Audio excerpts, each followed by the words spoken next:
Well, good rising, everyone, and welcome back to Coffee Talk with me, Karen B. Yes, of course, it's another fine Moonday morning.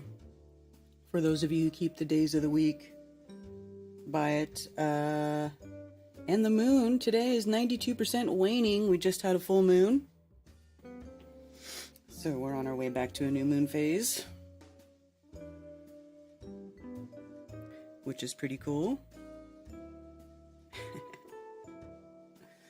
I hope you're all having a wonderful day. Oh, look at that, TC Zamman. Thank you. Welcome to the channel. Thank you for being a member. Hauling ass and stack and chop. Chips. Good to see you all here in chat. TC Zamman. Danny Smith, Tony Coriolis, I am Ion's cat, Ramon, good to see you. Jason Talbot, Spicy Sarah, hi Spicy Sarah. Are you getting ready? Are you prepared? Are you packing? You've gone quiet. I know ever since you guys, your offer got accepted on that house, you guys got quiet. So I'm assuming you're just getting ready, getting all your stuff together.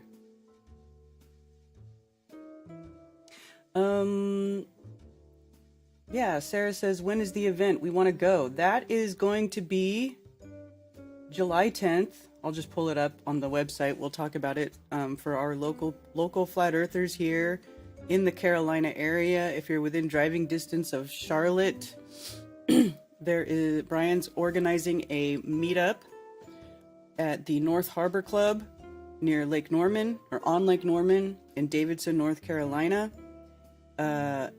He wants us to meet there for 4:30 p.m. for dinner. RSVP to Brian if you're going to go, because he does need to give them a head count as to how many of us will be there. So there you go. Nice little summertime gathering on the lake for flat earthers near the flat water. There you go.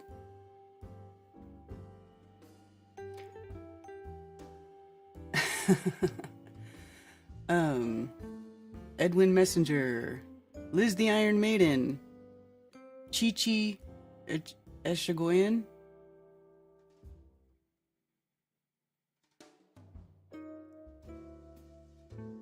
NDB, Dose of Reality, Randall, Southern Bear, Phil Henry. Good to see you guys. We moved July 15th. New septic, new everything in this cool old house. It's been a lot.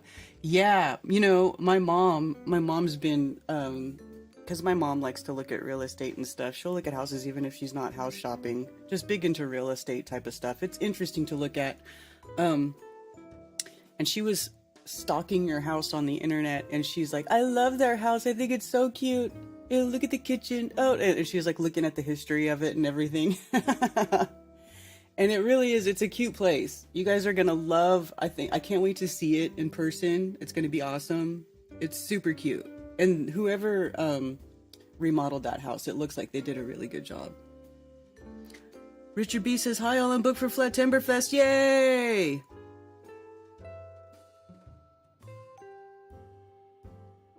Hi, Valley Parks. Lake Normie. That's funny. And Commercial Sound and Video says, I'm here for the melted bricks. That's hilarious. I hope we get to melt some bricks at Flattoberfest this year, because it is an outdoor event, and we are going to have a lot of room and the ability to do a lot of live hands-on demonstrations and exhibits, lots of tactile learning. I think I'm going to bring, we have Fresnel lenses. We're going to bring some Fresnel lenses, and we're going to see if we can melt some bricks and what happens when the bricks melt. Because I think it would be fun. Let's do it. Why not?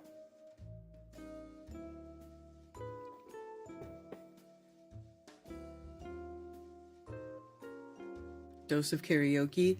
Yeah, so we're going to have karaoke. So let me just go over Flattoberfest really quick since it's early on. Let's just get that out of the way. Flattoberfest 2024, a true flat earth festival this year. A true festival, outdoor, covered stage, covered area in front of the stage, lots of miscellaneous covered areas sprinkled throughout the property, a whole nother separate area where we're going to have a singles mingle on Saturday night, like a true single mingle. We're going to have music and singles, and it's going to be a really awesome. I can't wait. I really can't wait. We finally got this place where we have the room to do all of the cool stuff we want to do.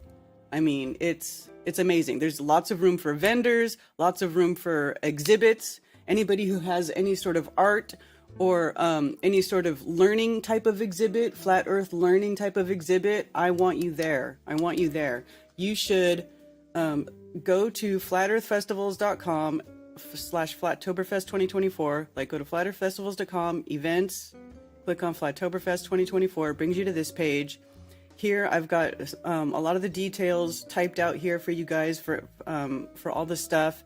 And if you go to the bottom here, vendor exhibitor request form, okay? If you want to be a vendor, if you want to be an exhibitor, and you're flat earth, it's flat earth related. I want everything flat earth related, geocentric related, level stationary realm related, okay? As much of that stuff as possible. I want everything. I want 100% immersed in true earth, flat earth, whatever you want to call it. I don't care, as long as it's about where we live.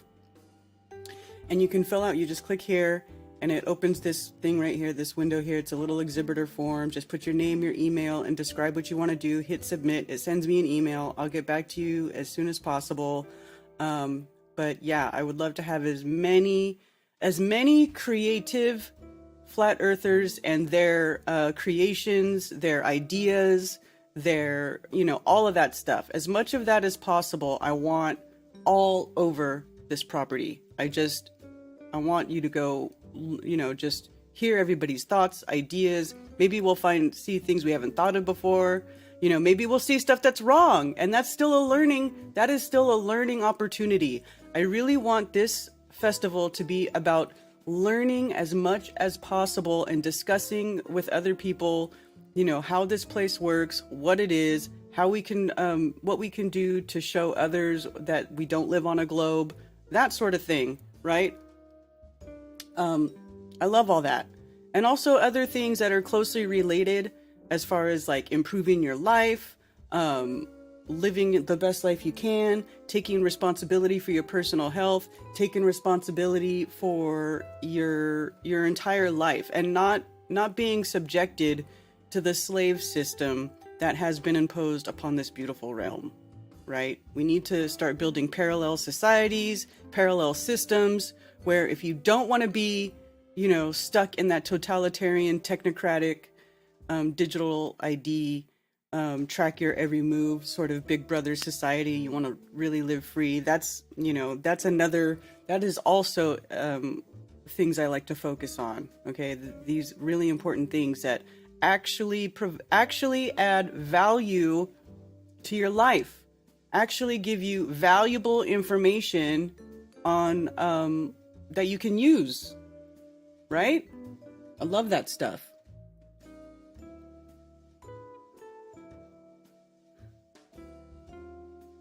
Sarah G. Flat out fun, yes.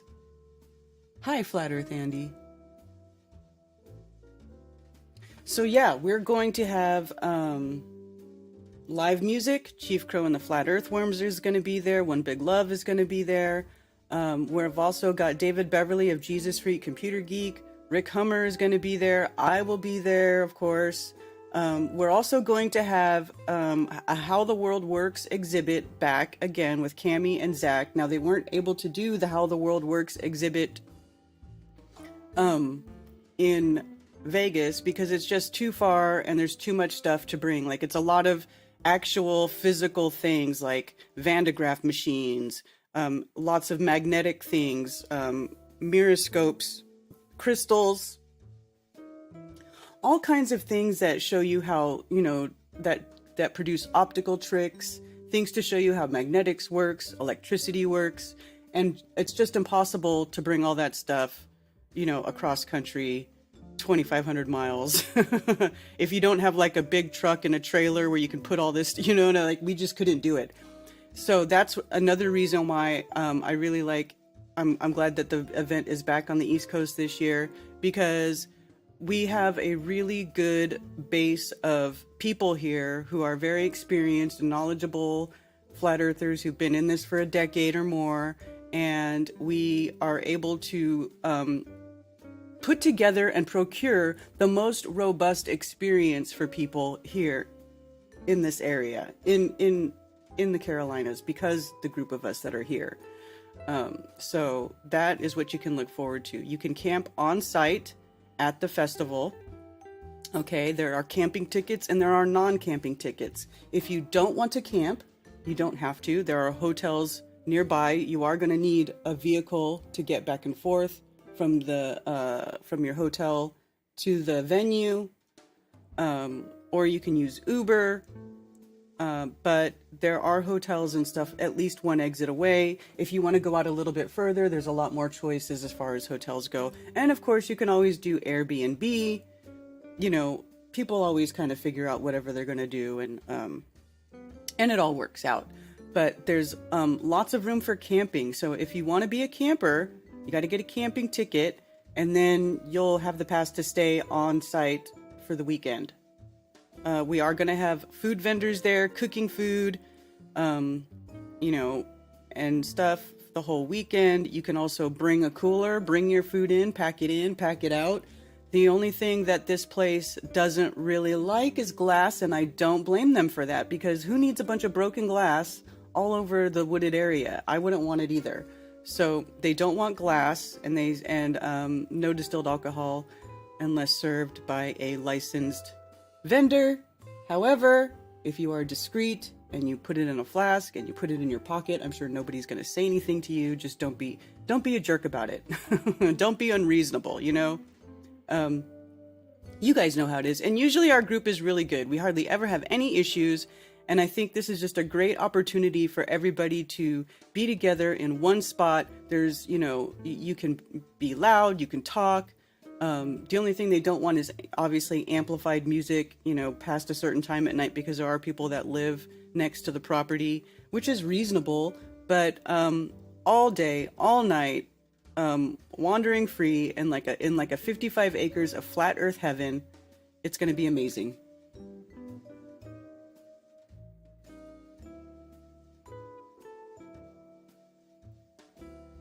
I don't want to fly home. Hi, effed up world.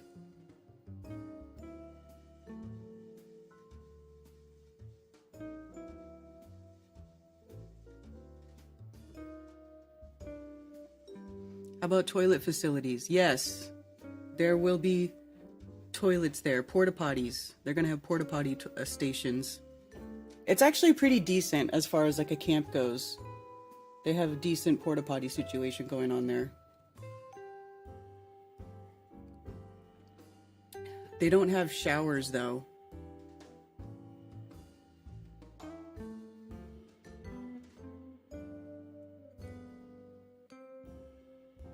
Good rising, Toranosuke Ido. I want to go this year. It's a ways from Idaho. It is. You know who else is coming from Idaho? Chief Crow and the Flat Earthworms. He comes from Idaho.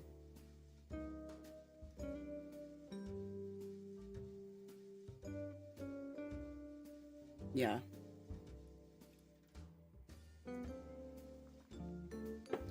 Also, I know a lot of people have gone to the website to check out the venue. So let me pull it up right now, because their website is not, it's not entirely up to date. I don't know if they've updated it since then, but it says that they have glamping. There's no glamping.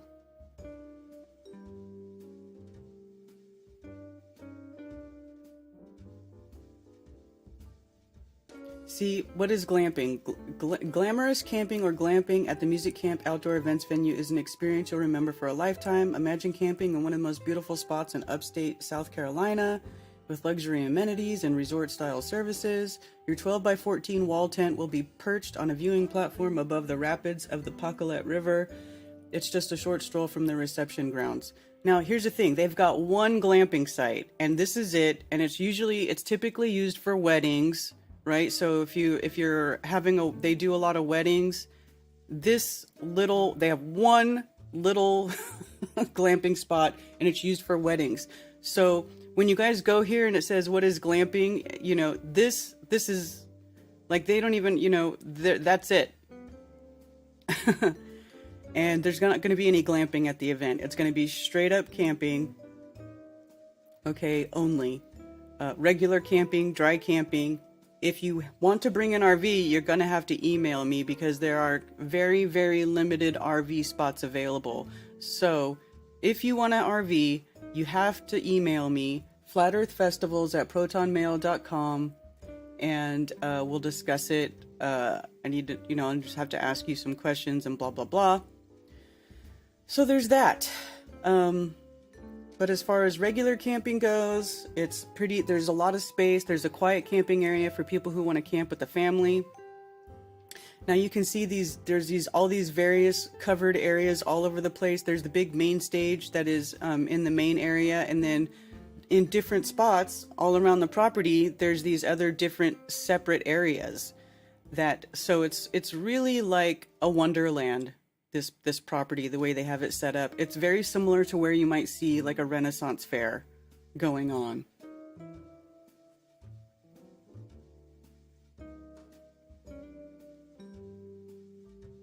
Their idea of glamping was a concrete slabs with power and water. Well, no, they don't even have a concrete slab. It's just this one glamping spot. See right here? It's this wooden platform with this ramp here.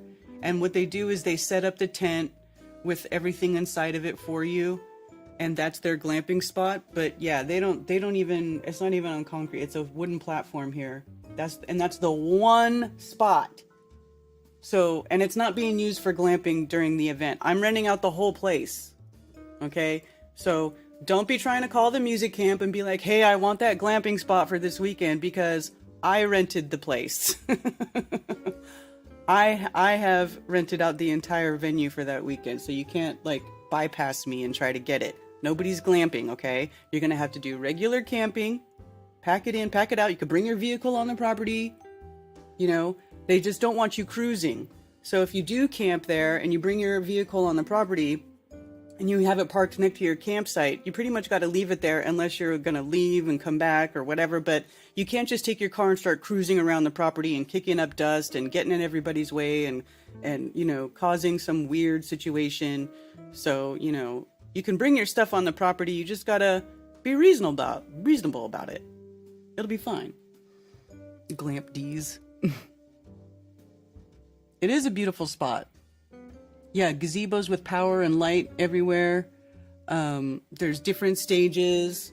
So, there's plenty of places to break off and have your own thing going on. So Ben Balderson is going to be doing a Spagyrics demo at the event. He wants to do a live Spagyrics demo, which is basically a live alchemy demo, which is awesome because we wouldn't be able to do that in an indoor venue, And so there's all kinds of things. We want to get some cymatics demos set up. We're looking at setting up a Curlian photography booth. There's going to be, we're going to have plenty of room for for body arts, healing arts, body workers, that type of thing. So it's going to be like a true festival, really a true festival. So karaoke Friday night, single mingle Saturday night, camping the entire weekend. Children 12 and under are free. All campers must bring their own camping equipment. There will be food vendor at the event, or you can bring your own food. No glass, pack it in, pack it out. So you can also join the Flat Earth Festival's Telegram group. If you click this link right here, it opens this for you and takes you to the Flattoberfest info and carpool connection. All right, so you can go there, you can connect with other people, try to figure out if you want to carpool with somebody that is in your area and you don't want to travel alone. There, you know, it's a good way to maybe possibly find somebody who you can travel with. So yeah, that's what's going on. No rallying.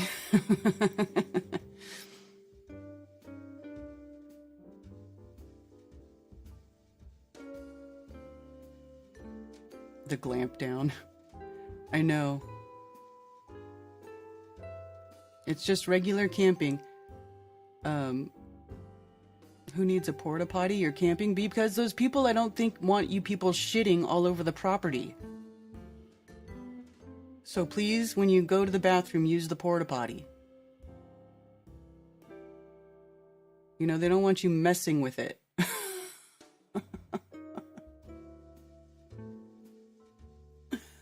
I'm pretty sure they don't want you digging holes and shitting everywhere. So use the porta potties. Okay?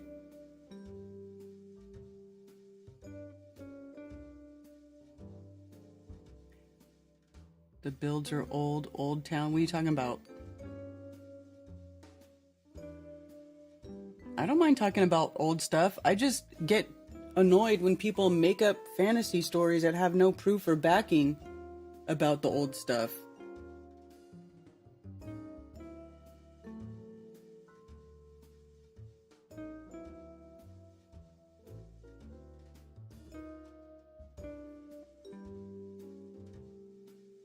Staying at the Hampton Hotel. Hopefully there will be others who have a car. Well, Richard, you're coming from so far away. I'm sure we got somebody. We can help you out. We got you. We got you.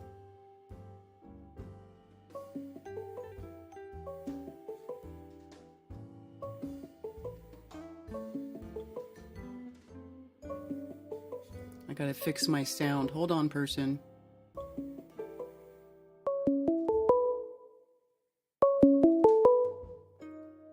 Thank you for calling Coffee Talk. You're on with Karen B. Hey, Karen B. It's Tony Coriolis. Hey, what's up, Tony? Hey, I just had a couple questions about the Flattoberfest thing. Mm-hmm. So I'm talking to another person in my group, and they said, "Oh, I might just rent a van and camp out there in the van." What's the? So I know you said we can't be driving around like late night, but would someone be able to buy a van or like rent a van and then camp in it, you know, at a camping spot, or what do you think?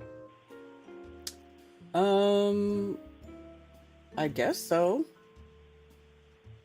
I'm just wondering, since I would have wanted to check out like where the camping spots are, and I guess it is just kind of wooded area, and you're kind of just camping within. So, I wanted to ask that, and then I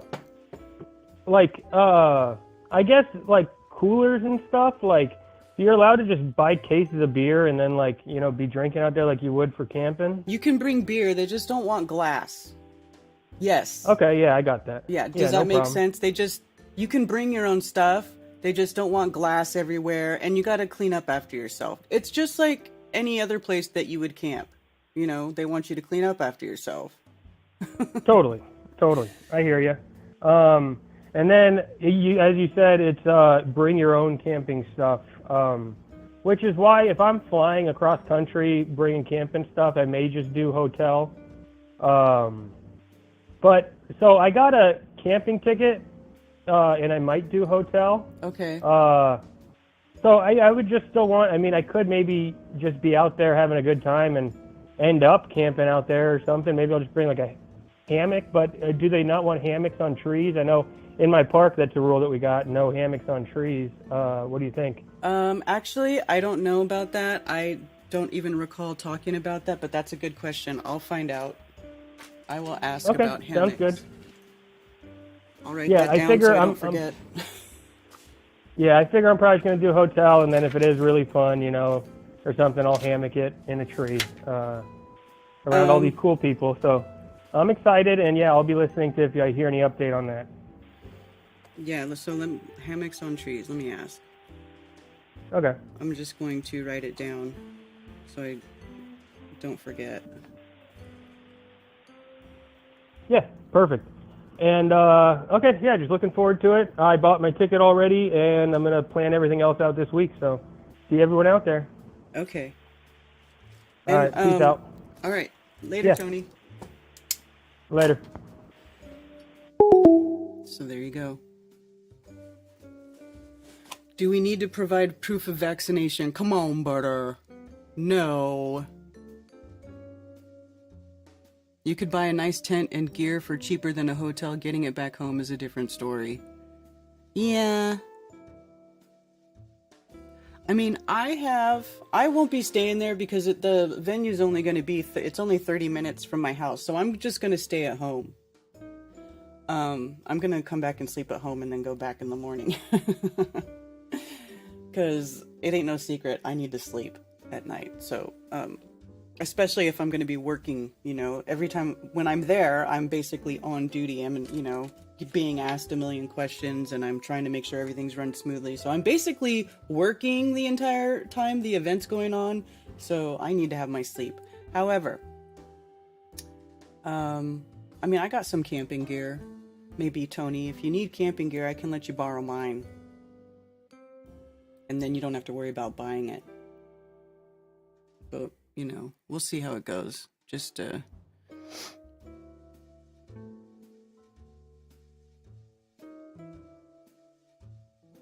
yeah. Can't get into the website, Liz? What do you mean? Home Glamper. You ain't kidding. Yeah, guests who are flying might have a problem fitting all that in a plane, right? That's why I said there's hotels and stuff available too. It's not just a camping event, but you can camp. Or, you know, if you got a friend that's local or who's driving, can meet up and you guys can camp together.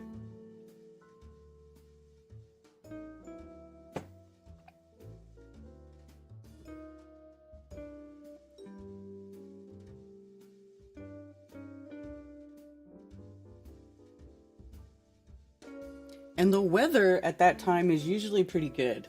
You could probably even just sleep in a hammock and you'll be okay.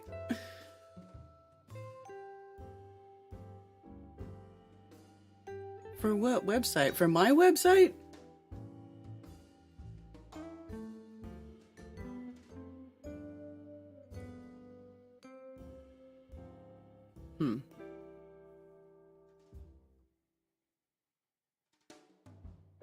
I don't know that mine makes you be a website, makes you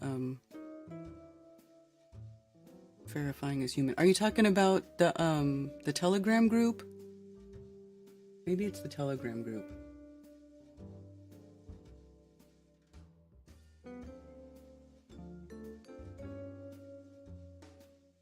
The music camp? Huh.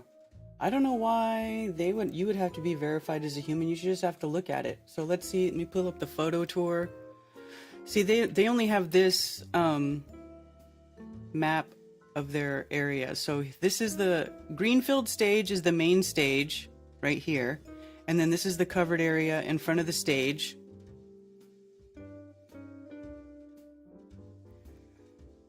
Excuse me.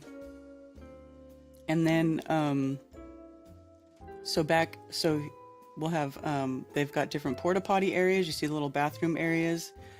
Down here there's another stage. They call it the cotton gin stage. There's also another big covered, this is not even complete, this this map here. And you can see Glamping Village. It's not even a village, it's one tent, you guys. It's one tent.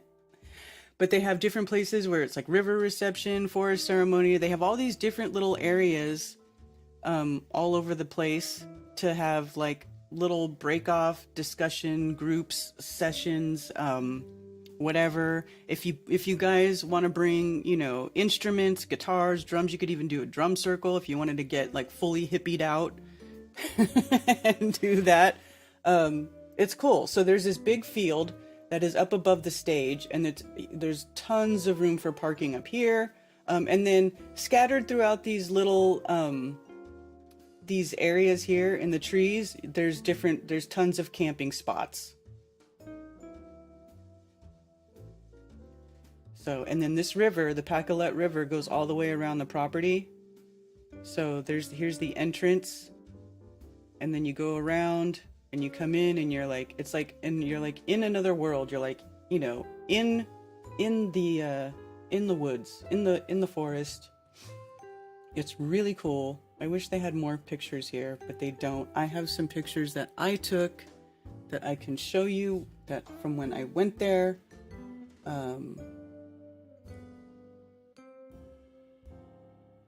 So this right here is the main stage.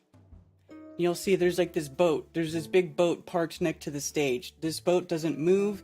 You can literally, it's got like tables and chairs in it. It's almost like a little green room. Like you can hang out in the boat. Right here is a place for merch and like vendors. And like this whole row right here is all covered. So this could be a covered area for vendors and stuff right here, right right next to the stage. Off to the side here. So there's that.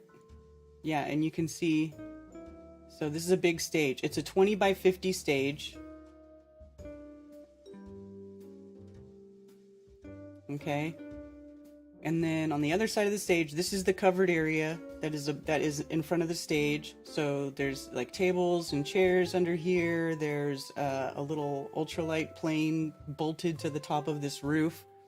This is a very tall shelter, so it does protect a little bit from rain, but not really so much from wind. So if it gets really windy and rainy, you could still get a little bit wet under it because the roof is so tall. But I really am not too worried about that. Late September, October is typically really good weather here in the Carolinas. Anybody that's been to my events knows that typically in late October, people are wearing t-shirts and a shorts. So this is 3 weeks earlier than when we typically do the event. So there's a better picture of the boat here, right? They just have all these little buildings set up where you can do whatever you need to do. It's going to be amazing, right? Set vendors up here, exhibits. I'm not sure yet where how the world works will be set up. Somewhere.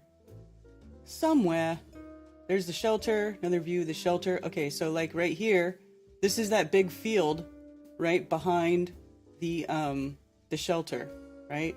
And you look over this way, and boom, there's the big stage, big covered stage, 20 by 50. Yeah, it's gonna be awesome. So much room for activities. Here's a little shot of the lake, the little beach access to the, not to the lake, to the river. River, not a lake. Here's another example of this is the cotton gin stage. What they did here is they took a cotton gin stand and they flipped it upside down. So like if you can see these big iron legs, right? It flipped it upside down and then slapped a roof on it and made it into a stage. So they call it the cotton gin stage. And you can, you know, anybody can hang out here, do whatever, bring camping chairs, you know. Then we're gonna have single mingle. This area right here is a huge covered area. It's like a 40 by 40 covered seating area, reception area, and then right on the other side of it, between this covered area and the river, is a stage where you can have somebody playing music. So what we'll do, this is where we're gonna have the single mingle on Saturday night. We'll have somebody play music. We'll have, you know, just a cool separate hangout area that's away from everything else, where we can have a true single mingle, a flat earth single mingle on Saturday night at the event. It's going to be awesome. Bring in a tambourine to play along. Shaped like a heart.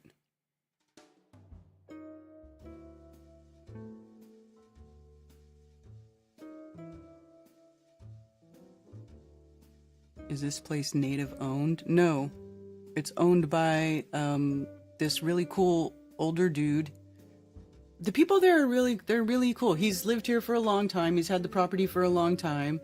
And this guy, he's got like heavy equipment and they build all this stuff on the property. They've been building it up for a long time. This thing right here is newer and they have another new stage there. But they've got a really good infrastructure set up for doing these type of events.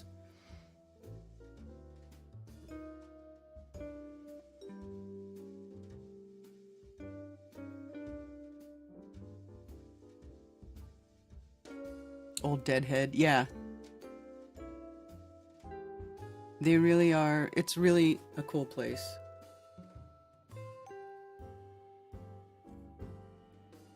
I need to ask these people if I can go there and I can take proper video. Maybe if they'll let me bring my drone to take some proper promo footage to see what it truly looks like. Because this stuff that I'm showing you guys isn't really doing it justice. It's really not. Not doing it justice.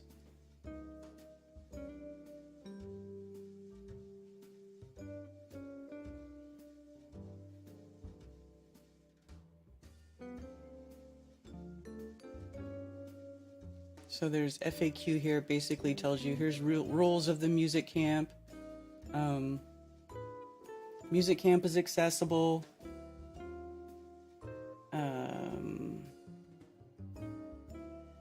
60 by 80 covered shelter facing the Greenfield stage. So the big covered area in front of the stage is bigger than I thought. 60 by 80, that's huge. 500 people can stay out of the sun and rain. There's additional 20 by 60 covered area, perfect for food service and dining. That's the one that I was telling you at where we're going to have the single mingle.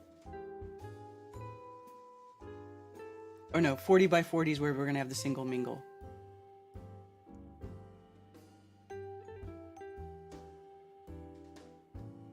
Featherston. The Featherston Pavilion, that's what it's called, at the Featherston Pavilion.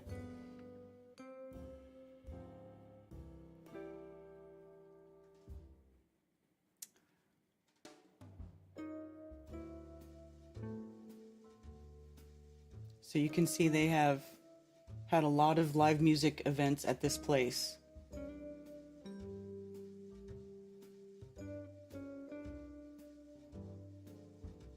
Here, this is kind of a view of what it'll be like there. You know, you can see they got it all lit up, down stuff going on over here on those side stages that I was showing you. Yeah.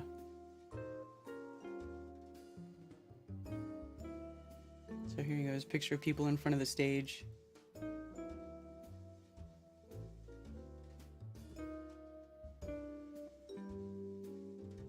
It's a picture from the stage. People see stuff going on. So it's going to be like it's going to be awesome. It's going to be awesome.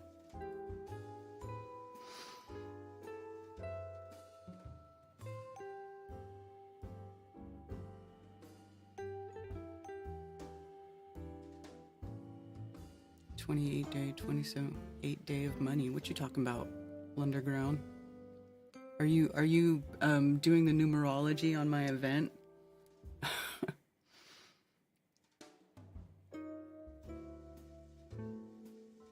It has a plane hanging in the main stage pavilion. It is. There's just so much trippy stuff. They have these, and behind the stage, there's a tour bus that's set up like a green room area. It's pretty cool. It's very eclectic. It's creative. It's got a lot of recycled, upcycled stuff all over the property that they've incorporated into it. I like it. I like that stuff. Like, if I had a property like that, I'd probably be, and I had the ability, I'd be doing the same thing this guy is doing. I mean, it's really cool. All right. So, also, phone lines are open. 704-666-1776 if you want to call and talk to me. If you have any questions, concerns, complaints.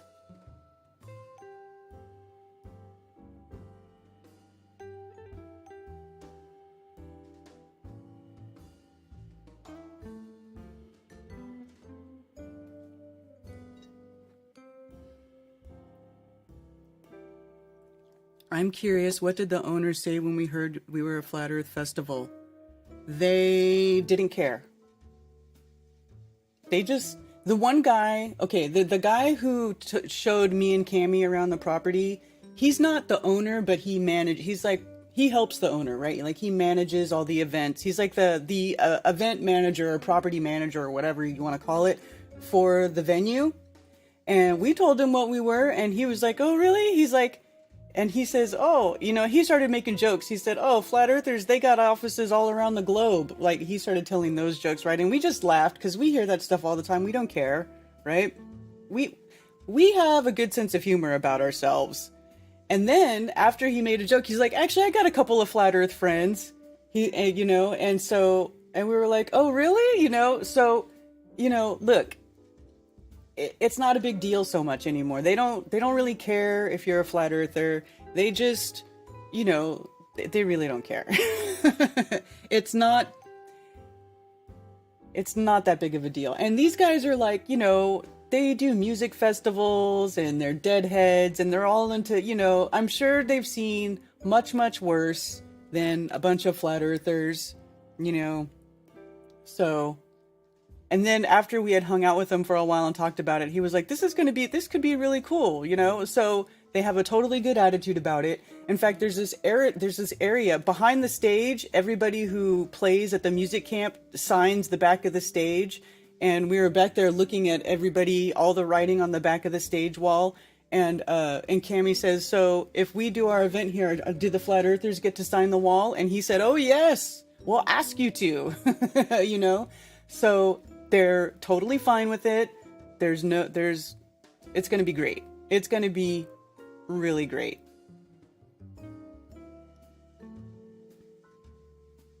Yeah, all good.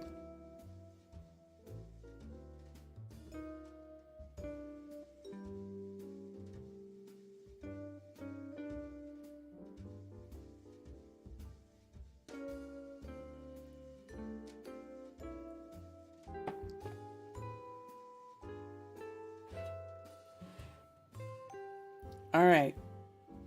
So that is the deal with that.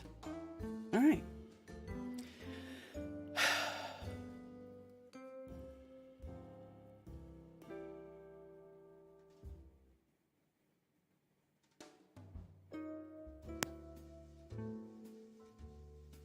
Might do a mural. I don't know if they're going to want you to do a mural, but they let everybody sign it.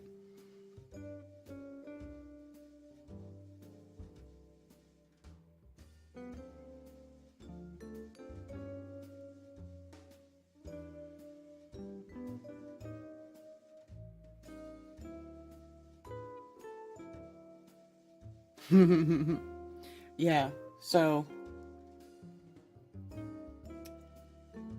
it'll be interesting to see how everything plays out, huh? And the other location was so fascinated by us, they were going to pay us to have us there. Yeah. Karen, Rick Hummer is talking? Yes, I think Rick is going to do a talk. He asked me, he says, do you want me to do a presentation? And I said, do you want to? And he says, yeah, I think it's time. And I said, okay. So Rick Hummer, I think, wants to do a presentation. David Beverly, Jesus Freak Computer Geek, is going to do a presentation. I also did hear back from Witsit yesterday. Witsit Gets It is going to be there. I don't know. I've asked a couple of other people yet, but I haven't gotten confirmation yet back. I'm waiting to hear back from some other potential presenters. So there's that. I think I might do a presentation this year. I might do a presentation on the crystalline realm because I don't think people are talking about it enough. I think people are barking up the wrong tree in a lot of these things. And so I'm going to, I think, put a presentation together about what I think is going on and why I don't jump on the bandwagon with all of these other fantasy stories and stuff, because there's certain things that go on in this realm that I think need to be pointed out. You know, the connections between science and what is in scripture, and how there are things in scripture that are said in ways that aren't necessarily scientific terms, but what they're describing are things that we know about and actually do use in modern times. So it's quite incredible how relevant stuff in that old book is. Yeah. So I may be doing that.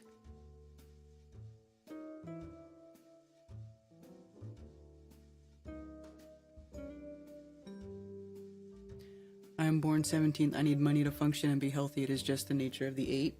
Don't we all need money to function? Unfortunately, that's the way this world is set up. We all need money to function. Do we not? We live in a hyperdimensional crystal matrix made of light. Well, you know, I don't think that's too far off from the truth. But I do think crystals and crystalline properties of different crystalline material is key in how this place works, what goes on here, you know, how it came to fruition, how it came to be in existence, how it came to existence. So yeah, it's really fascinating stuff. Spoiler alert, the world is not made up of petrified titans.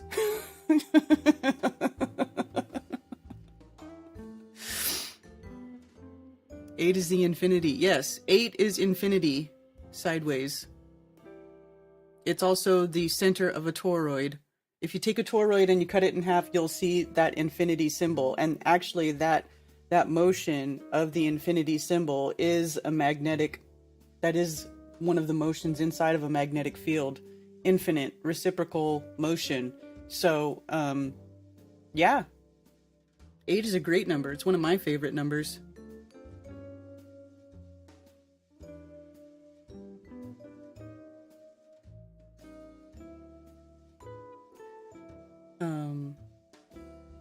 So we're going to have lots of music, lots of great presenters, lots of knowledge being shared. And we're going to do some observations. I'm going to bring, since I'm going to be there, it's so close to my house, I'm going to bring my equipment. I'm going to bring my camera equipment. We'll bring P900, the P1000, and I've got solar filters for everything. We can look at the sun. We can look at the stars. We can, you know, do all that stuff that maybe a lot of people aren't able to do, or you don't really necessarily have the want or desire to spend $1,000 on a camera that you may or may not use all the time. So we'll have all that stuff there for people to play with and look through. I really, really want to have as much like hands-on, interactive things going on at this festival as possible, because I really want to make use of this outdoor property and being outdoors and having much more freedom as far as like what we can and can't do at the event. Yes, yes, I'm very familiar with vortex mathematics. 8 is my life path number, and crystals are energy. Yes, crystals are energy. Absolutely they are. Absolutely.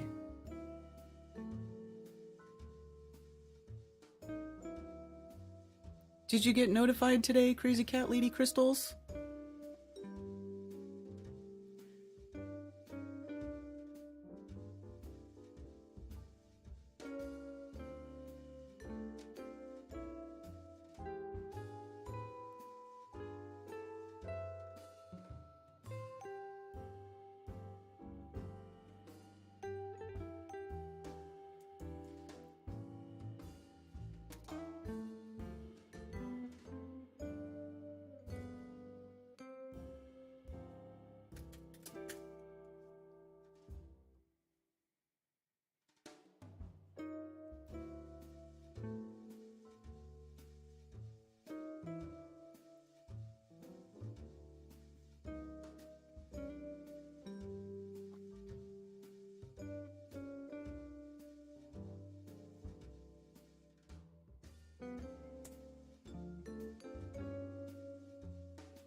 think my video is playing on Glowbusters 24/7 right now. I don't know what that link is, Gregory, that you tried to post, but I couldn't bring it up. They taught Vortex math in high school? No! I learned about Vortex math on freaking YouTube.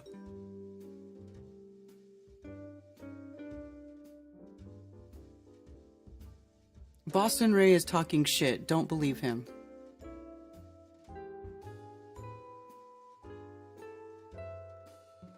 Thunder Chicken, what up?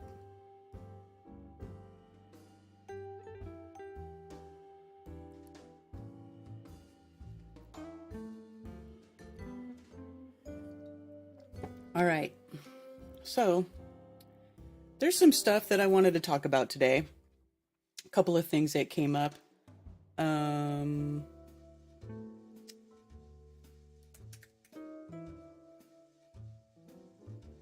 Remember this channel, you guys? This channel's making up stuff again. Making up nonsense again. Like, their nonsense just keeps getting worse and worse. So, sunspots, stars through the sun. This channel is trying to insinuate or say that the sunspots on the disk of the sun are actually stars. This is complete and utter nonsense. It doesn't even make sense in how the stars move in the sky. If you think about, I mean, let me see. I can't remember if my sunspot video is visible or not. Well, let me go try to find it. I always forget.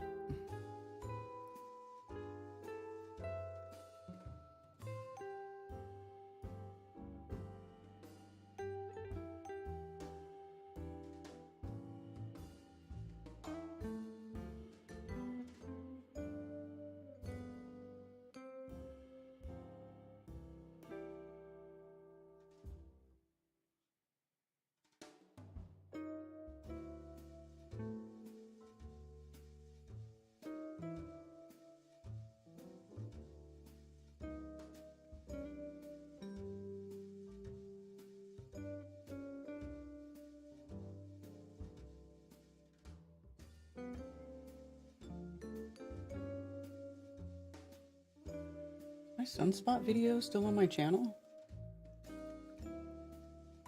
Made this video a few years ago. Anyway, made this video a few years ago. It was me and like 3 or 4 other flat earthers in various spots across the plane. One guy was in South America, one guy was in UK, then there was me and another person in a different spot of the United States, and we all took pictures of the sun at the same time. Well, not the same time, but during the same day, and we were showing this movement of the sunspots. Where is my sunspot video? Is it not on here? Did it get removed? Oh, here it is. Okay. This video right here, sunspots debunk heliocentricity.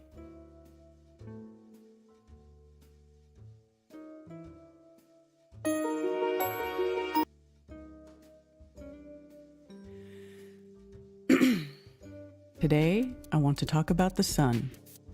The sun, in my opinion, is the most influential celestial body in our construct. It gives us warmth, it grows our food, it gives us energy and nutrients. The sun is synonymous with reassurance. Every night, we go to sleep with the comfort of... Okay, I'm not going to play my whole video, but... To disregard this information and leave it out completely. Yet it is something so easily observed, anyone with a camera and a solar filter can see it for themselves. This phenomenon is sunspots. Sunspots are defined as temporary phenomena on the sun's photosphere that appear as spots darker than the surrounding areas, considered to be regions of reduced surface temperature caused by concentrations of magnetic flux that inhibit convection. They usually appear in pairs of opposite magnetic polarity. However, today I'm not going to discuss what the sunspots are, but rather how they move on the sun's surface and how we see them from Earth. Mainstream science describes sunspot movement as this. The sun rotates around its axis just like Earth does. Solar features on the sun, like sunspot regions, follow the rotation of the sun. This means that a sunspot region travels across the solar disk from east to west as seen from Earth. This is important because sunspot regions need to be close to the central meridian as seen from Earth in order to be able to send coronal mass ejection towards Earth. It takes a sunspot region near the equator about 2 weeks to move from the east limb to the west limb as seen from Earth. The further away a sunspot region is from the equator, the longer it takes. But look at how they're showing the motion of the sunspots here. They just show it as if the Earth is going around the sun. This is because the sun rotates faster at its equator than at its poles. The rotational period is approximately 25.6 days at the equator and 33.5 days at the poles. Viewed from Earth as it orbits the sun, the apparent rotational period of the sun at its equator is about 28 days. So this video from NASA shows us how they tell us the sunspots move across the face of the sun from east to west. Now you can even see the sunspots morphing, and they do that. That all sounds good if you live on a spinning ball that is actually orbiting the sun the way that they tell us. But what if you question this? How do you objectively verify their claims? After all, if it's true, then it should be easy to do. The first sunspots were observed around the year 1611 by 3 astronomers through a telescope: Fabricius, Galileo, and Schiner. A quote from Lessons in Astronomy by R.A. Proctor says, "When these spots were first seen, they were watched very carefully, and it was found that they seemed to cross the sun's face from east to west." I won't disagree with that statement. However, there is a secondary motion that they leave out completely and do not even discuss. Here are a series of images taken over the course of one day. You can see the sunspots begin at a certain position and rotate. This right here is where this debunks Vibes of Cosmos feeding you the line of BS that the sunspots have anything to do with the stars in the sky, because you can watch them throughout the day going around the disk of the sun, okay? And they start on the outside. Well, you can watch it for a couple of weeks because, as it says, it takes, a certain amount of time for these sunspots to pass over, right? You'll see. Just rotate in a clockwise motion when viewed from a location north of the equator, barely making any progress toward the west side of the sun in one day, but moving quite a bit around the face of the sun.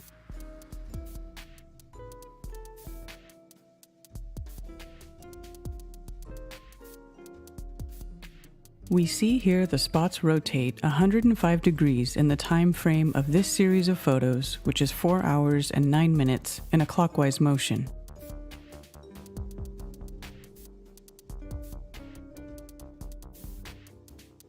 Here are 2 more examples. The first one is taken from Brazil, and you can see the spots move in a counterclockwise motion.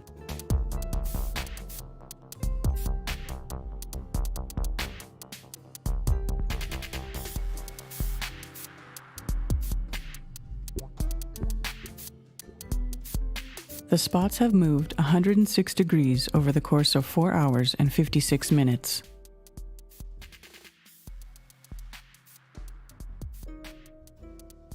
This next set is from the same day, but taken in the UK.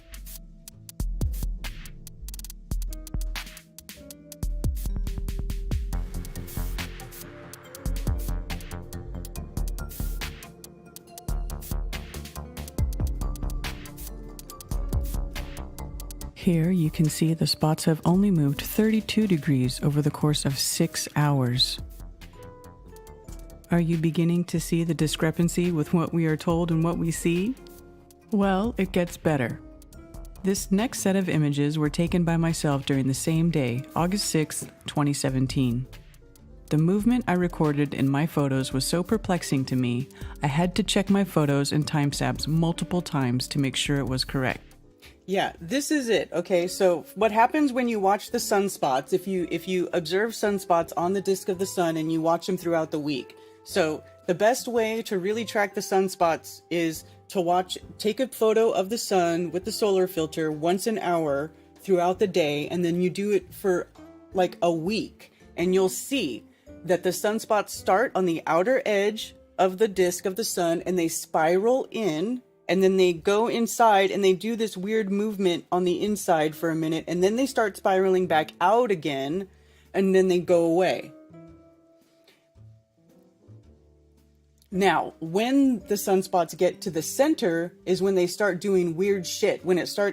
Before it starts to spiral back out of the disk again, you'll see retrograde motion in the sun, in the sunspots on the sun, which completely goes against everything we know about heliocentricity.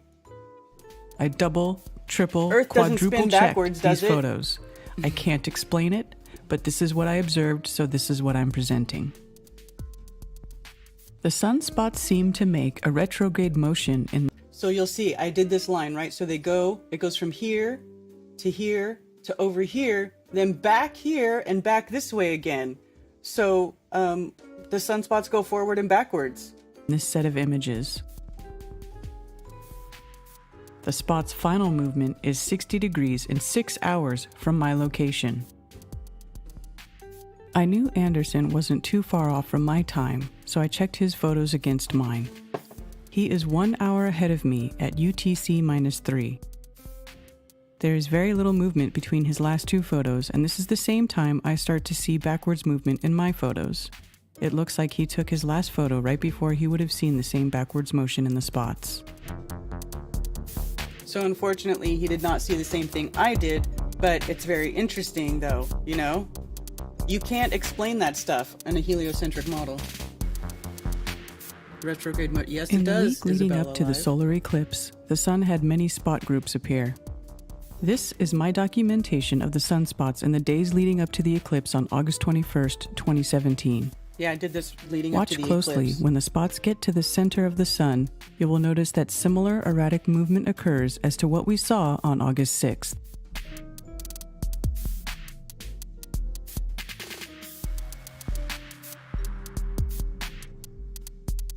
Going around. And then see, it's like down again. It's weird. Oh, this is the next day.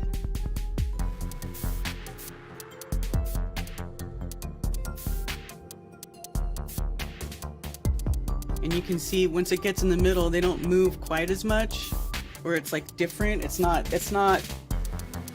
weird. it's not consistent.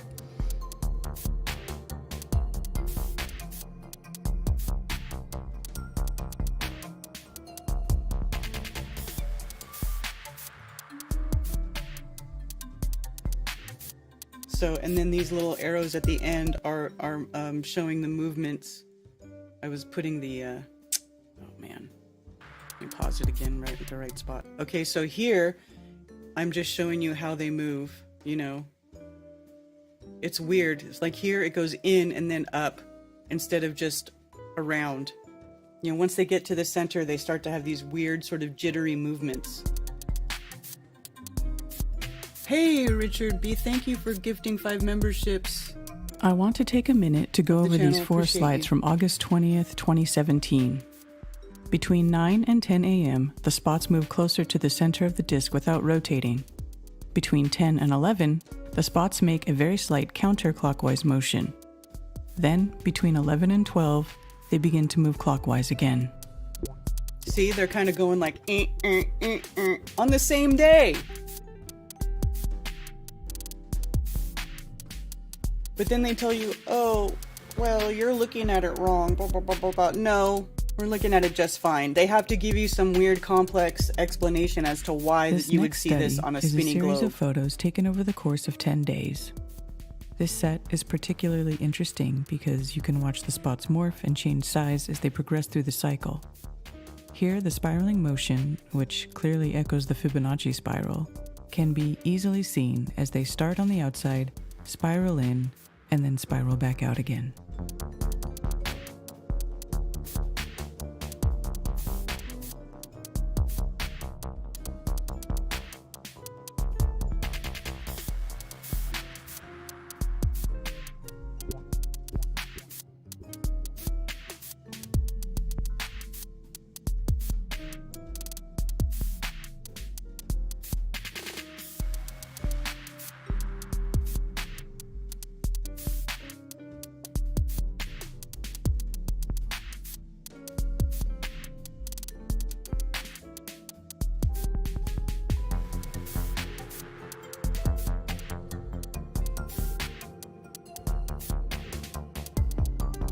And then I made this grid to put over the disk of the sun to sort of, so people can get a better idea of how the spots move throughout the disk of the sun.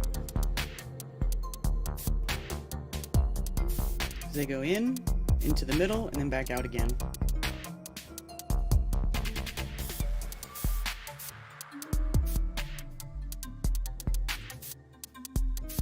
That one's hard to see. So here I put all the spots and overlaid them, and you can see.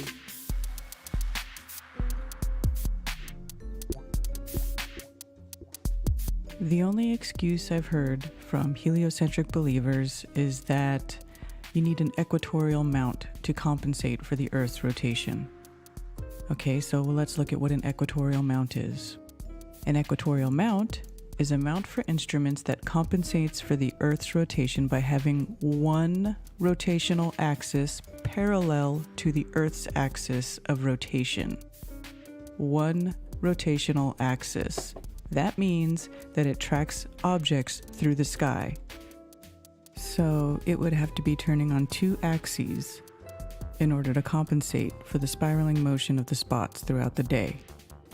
But that's not what an equatorial mount is, and that's also not how they say that we're moving through space. So you can't use that excuse.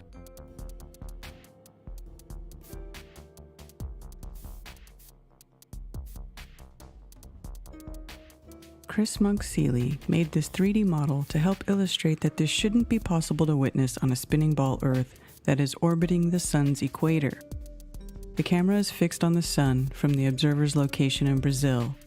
As the ball Earth is spun on its axis, you can see the sunspot doesn't appear to move at all. We shouldn't be seeing this kind of movement.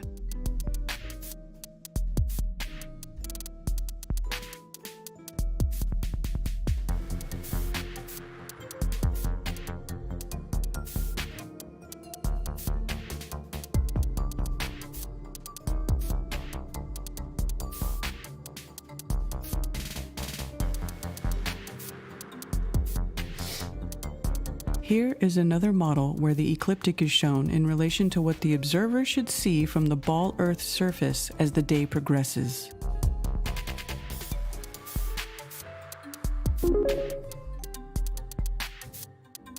Cheers. Thank you for the tip, Run Boston Bear.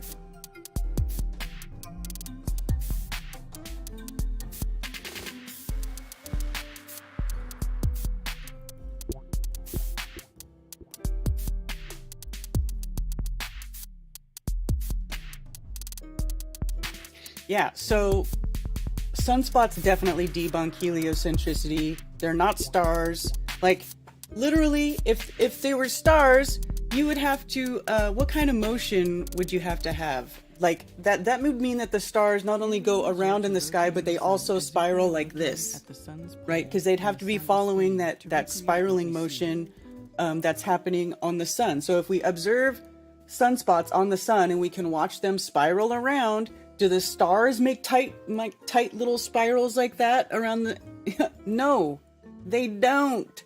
They make big sweeping circles because that's how they work. They're not doing this in front of the sun. Like, it literally makes no sense in any model anywhere that the sunspots have anything to do with the stars. Nothing. So, this is why I get critical of that channel, because they just make stuff up. They make pretty graphics, and they just rely on people not being able to think about things in a three-dimensional way, which is extremely hard. Okay, I get it. A lot of people can't picture things three-dimensionally. For me, that's like one thing that's helped me a lot, is I actually can picture things in my head three-dimensionally. I think in pictures and stuff like that. It's much harder for me to think in terms of like words or descriptive text or anything like that. Or I'm much more picture oriented than I am word oriented, if that makes any sense. And so for me, it's really easy to see that this doesn't make any sense, but a lot of people don't. They just don't have that. It's too hard to picture all these things in motion and what you would see from where and how it would all work out. And I think that that's, you know, what they rely on. And then they just put, you know, cool graphics and sound. And then, oh, everybody's like, oh, it's so cool. Thanks for doing all this stuff. Well, it's all just made up stuff, okay? The stars have nothing to do with the sunspots. Nothing. And all anybody has to do is watch sunspots for a few days on the surface of the sun. You'll see how they move. It's got nothing to do with stars, because it would literally mean for the stars to be doing this with the sun. They don't even move at the same rate of the sun, you know? And they take these, see, I watched it. So they take these pictures of the sun, you know, you can see how they're deceiving. Let me see. Right, first it's just cool video. Okay, cool sun video. Yeah. Get to the juice. Okay, so here they start taking pics of sunspots, right? April 8th. And here's a side note.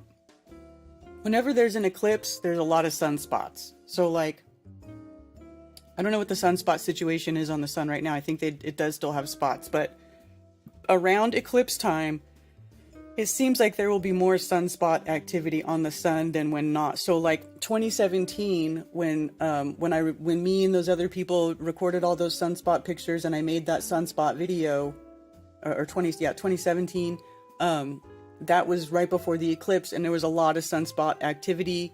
Then, I don't know if anybody was paying attention, but after that eclipse, for a couple of years, it was very, very low sunspot activity. Very low. It was kind of weird. Like almost no sunspots for a while. So for me, I feel like they may have something to do with the whole, I mean, obviously they're part of the whole cycle. Everything that works together. I mean, it's all meant to work together in some way. It's all part of the same system, but it's just interesting to see the correlation. You know, and these are like long-term observations that, you know, that you have to make. You have to be watching this stuff for a long time to notice, you know, these patterns show up, because these are extended cycles. It's not like a week long or a month long, you know, we're talking about years, right? So like a lot of these astronomers and stuff, they watch the sun and stuff for years to figure this stuff out. And then you got this Yahoo takes pictures. Let's see. Well, it's April, and then this one is October. Well, no, this is still April 10th. So he's taking pictures of the sunspots over the few days in April, right? This is April 10th. And then April 11th.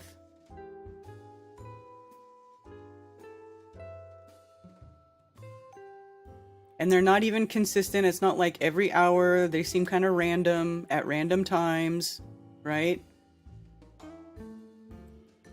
And the 13th. Did they skip the 12th?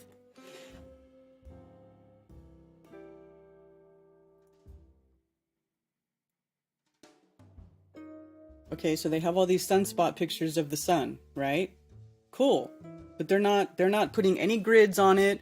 They're not measuring how much it's moving, motion. They're not telling you if it's counterclockwise or whatever. They're just taking pictures of the sun and sunspots, and here's random pictures of the sun with sunspots, okay, over a couple of weeks.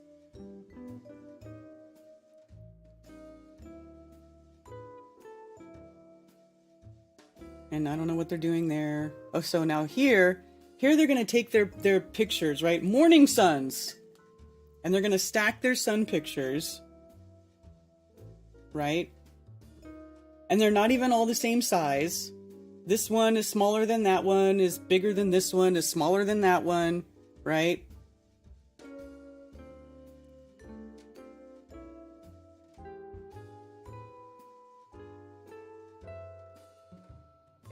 And here, I don't know what's going on here. These are not all consistent either. This is smaller than that one. Could be put in any sort of orientation.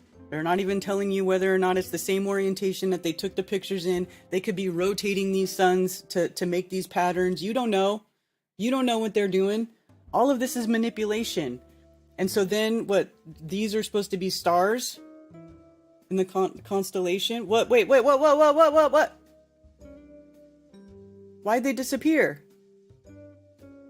So, see how they have all these stars? Some of them disappear and some of them stay. Okay, all this whole cluster right here is gone. So, you're gonna tell, what happened to those? This is the same sort of selective editing and manipulation that they did with the moon map. Remember how I was showing you guys how they have all the blotches of the moon, and then some of the blotches made land masses and some of them disappeared and blah, blah, blah, blah, blah. It's very selective, and they're doing it in a way that goes with the story that they want to tell. It doesn't have anything to do with truth. It doesn't have anything to do with the way that the sky actually works. It doesn't have anything to do with where we actually live. It is a pure fantasy story. And boy, did they get a lot of views on that crap. 14,000 views. My mouth dropped open in awe. I never thought of this explanation. See, people don't know what they don't know, you know?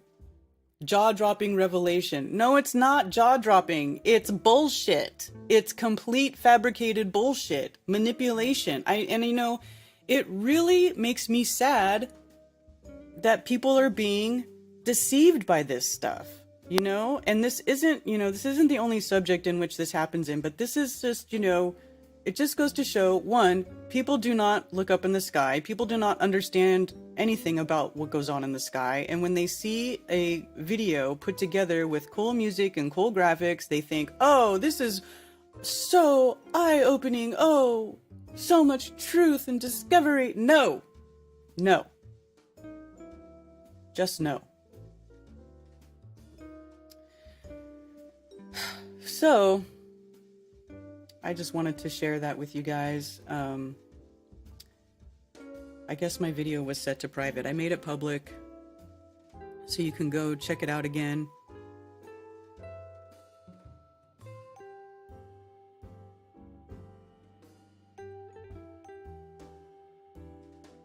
See, and then people going, oh, have you ever heard of field rotation as it's applied to astronomy? Yes.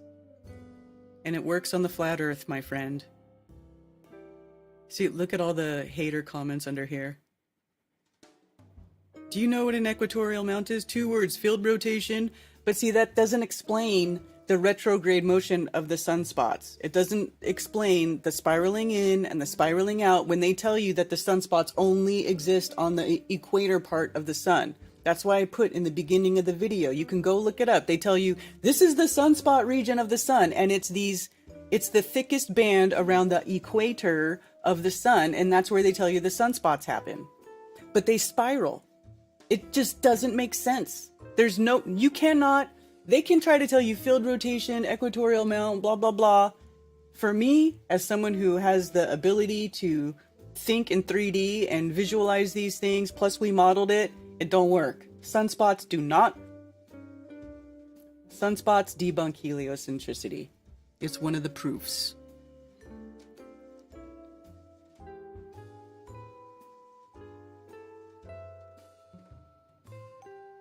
Hey, Rethink Inc. Nothing at all to do with stars, right, Zach? I cannot comprehend all of the houses and planets and placement degree, etc. underground. Yeah, it's difficult. The spiral we see is due to perspective. It always looks the same for everyone when the sun is due south or due north.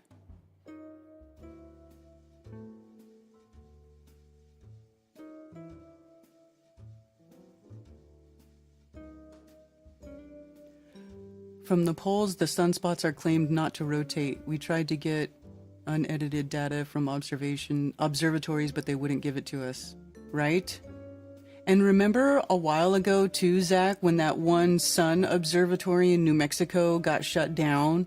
Did we even ever know? Did we even ever find out like the whole story behind that? And is that, let me see if it's still open.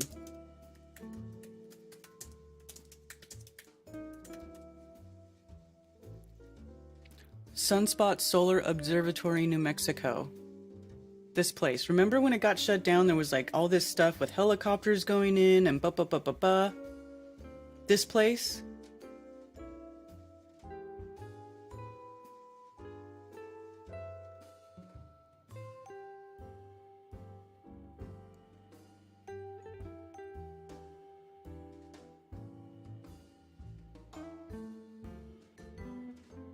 Data access.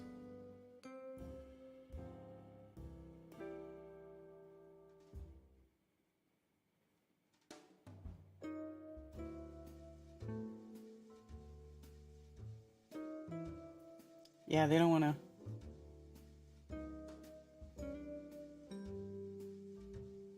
Located at an altitude of 9,200 feet in the scenic Lincoln National Forest, Sunspot Solar Observatory is home to gorgeous vistas, historical landmarks, and one of the largest active solar telescopes in the world.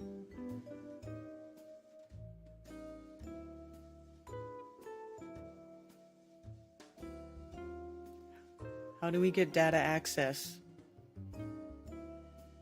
This website is intended to distribute scientific data from facility instruments, for general information on the observatory, including for visitors. See blah blah blah. Is available publicly to the solar physics community. To access the 230 terabytes of archival data, please email Observatory Science Director or the Observatory Support Astronomer blah blah blah for instructions for access will be provided.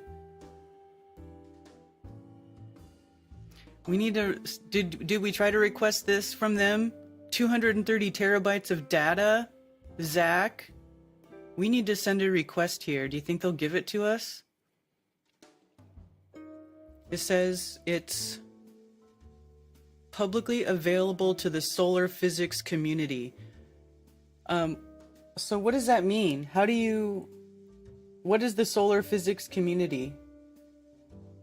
Is this like a special club? Solar physics.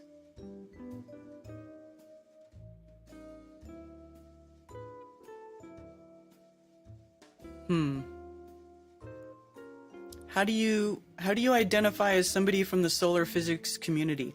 I'm someone from the solar physics community. I look at the sun, I study the sun. Can I be in the solar physics community?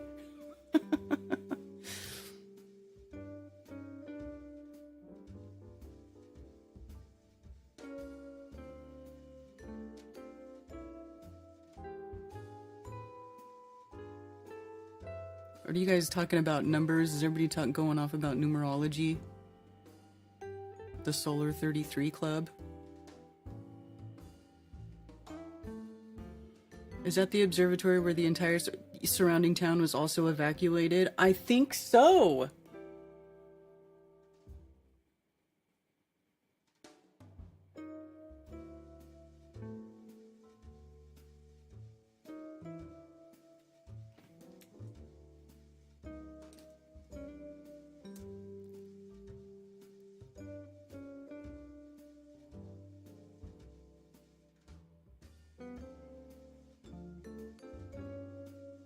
This would have been a couple years ago, so let me see if I can find that old.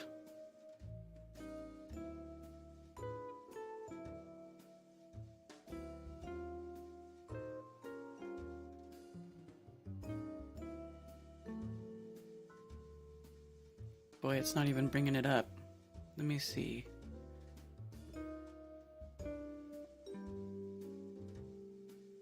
Anytime.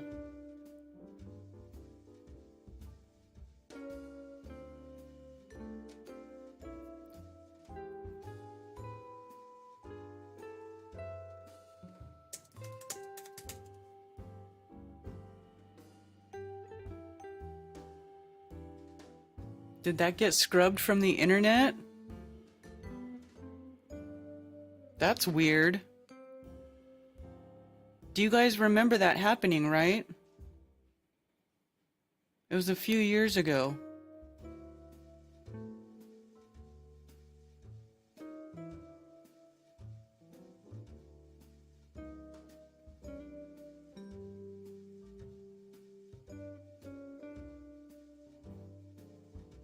Wow. Okay, I'm gonna try Google search. Or if there's any others, search engines, you guys can suggest.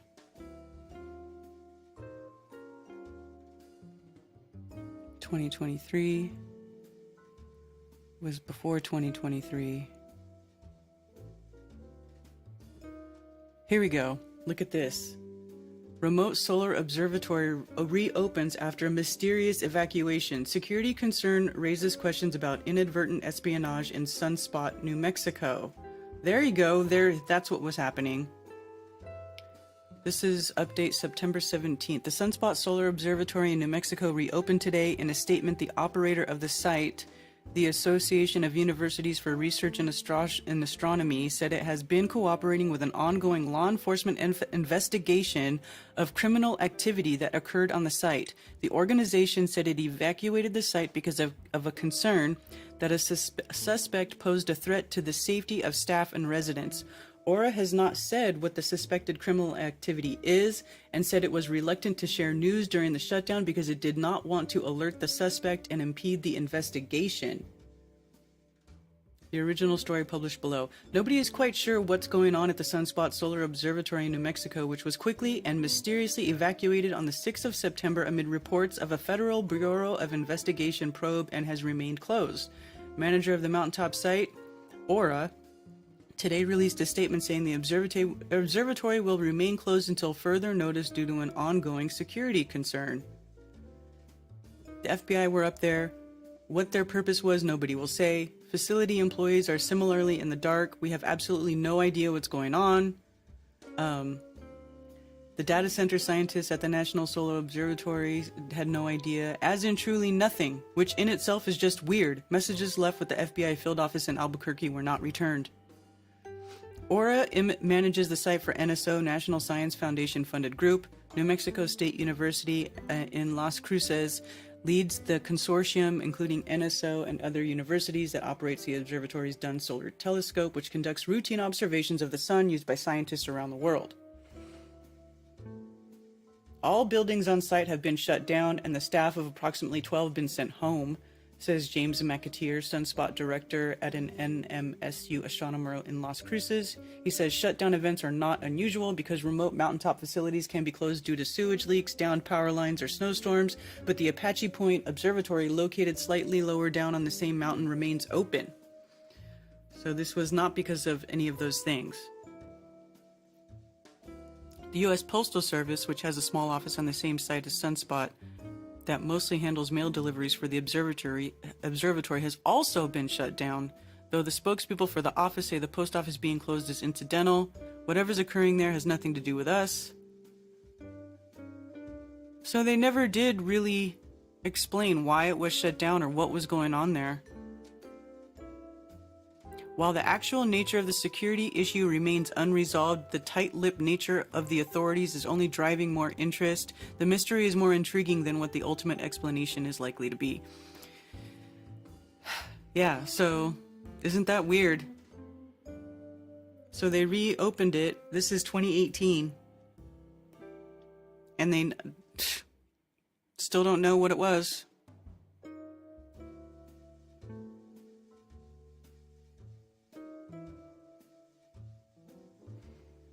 So that's weird.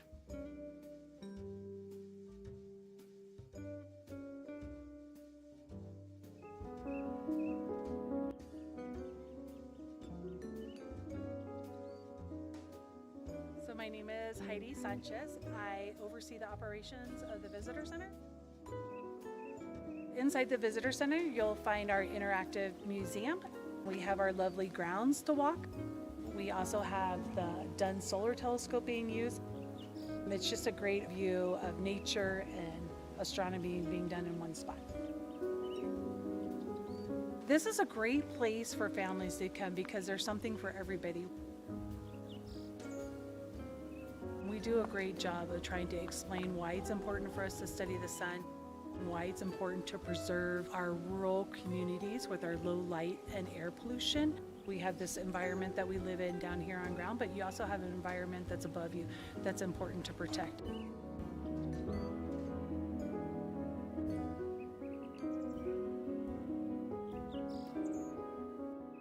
Sunspot is a landmark in history, and it deserves to be preserved. It deserves people's attention and the funding to keep it in place for generations to come and visit. We hope that you choose Sunspots Solar Observatory as one of your destinations to visit while living in New Mexico or visiting New Mexico, and I'll see you in the Visitor Center.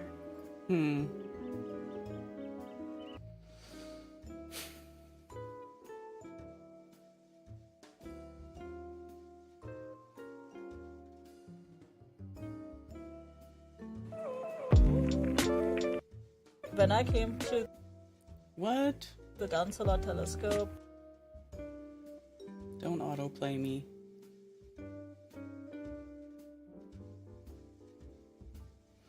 I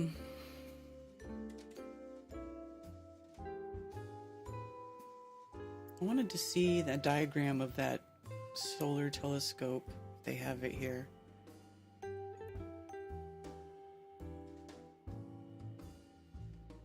When we are observing, a live image of the sun will be projected into the telescope lobby. If you do not see an image on the monitor, the telescope is not observing or operating that day. This could be for several reasons, but most likely due to cloud cover.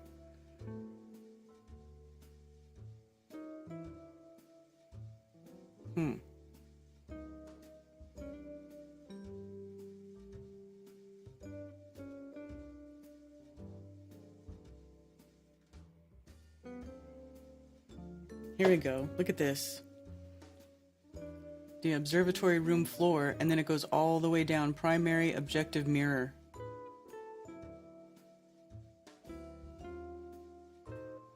Huh. Interesting. The optical path starts at the heliostat on top of the 136-foot tall concrete tower and continues 190 feet more underground to the primary mirror, which is 64 inches in diameter. It then returns to one of the 6 quartz optical windows on the floor of an optical laboratory at ground level, where the scientific instruments are located. The entire optical path is kept in a vacuum to eliminate distortion due to convection in the telescope that would otherwise be caused by the great heat produced by focusing the light of the sun. The telescope, tube, optical laboratory, and instruments are connected as a single freely floating platform weighing over 250 tons and floating on 120 gallons of liquid mercury. Whoa! The DST employs a vacuum for obtaining a clear view of the sun. In most solar telescopes, astronomers have the problem of sunlight heating the air in the telescope tube. This causes the air to move in the tube and makes the image of the sun blur and change position. To eliminate this problem, the air has been drawn out of the tube of the telescope, creating an almost total vacuum. In this manner, the sunlight under study in the telescope travels an almost air-free optical path. Wow, it's almost kind of like, well, maybe not. In spite of its complexity, the telescope is quite a simple instrument consisting basically of 3 mirrors, 2 windows, and an evacuated optical path.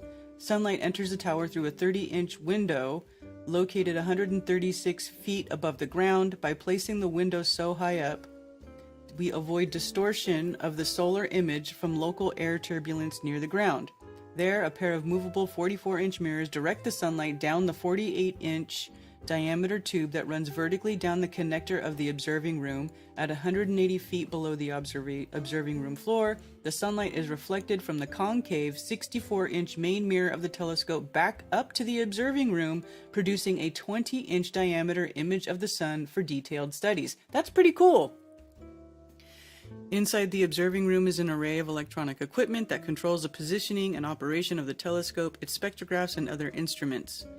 What does it look like when it projects the image in the room? I want to see what that looks like.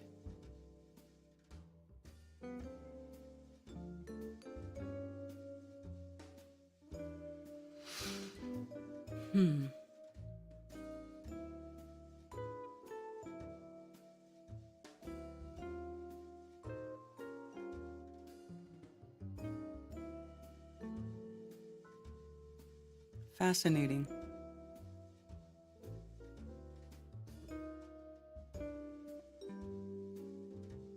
Wow, look at all this equipment.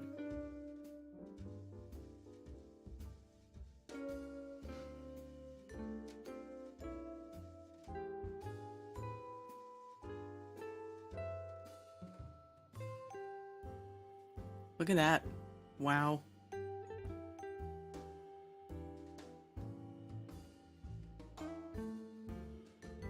These close-up images of the sun are fascinating. Look at that. That one looks like skin.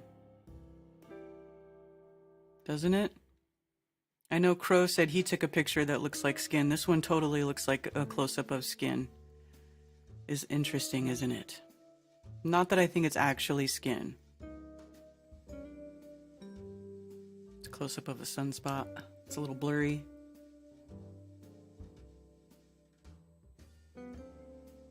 But you can see it's all wavy from the heat, and they try to reduce that as much as possible.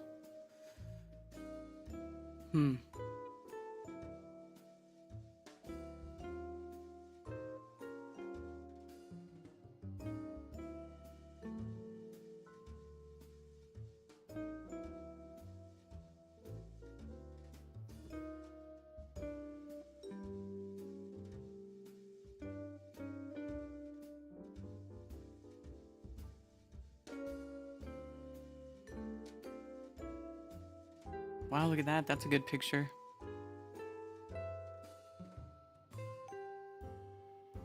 Spots are dark there. Oh, look, here's them building it. That's really fascinating. I didn't know that it was floating on hundreds of gallons of liquid mercury. That's pretty trippy.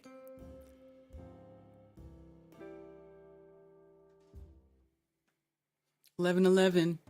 Oh, I missed it.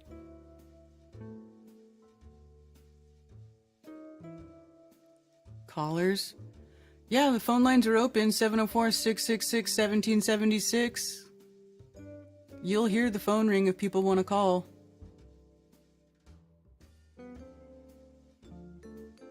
Yeah, hexagon. Exactly. Those skin marks, those are hexagonal shapes. Hexagons, of course, being absolutely everywhere in nature.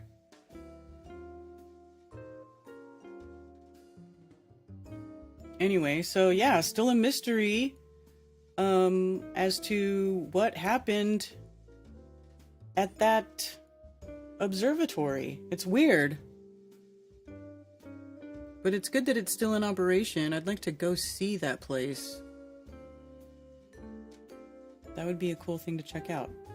So anyway, I did make this video public again on my channel. I guess I had it hidden. I don't know why. Probably because back when YouTube was gonna threaten my channel, I hid everything and then didn't unhide everything because there's just too much. There's too much to keep track of anymore. But there you go.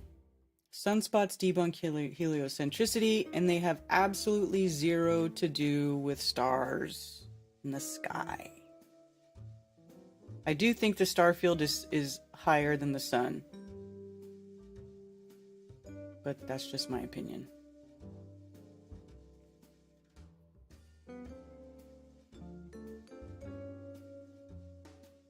Aren't the usual images of the sun they put out more like it's on fire with flames?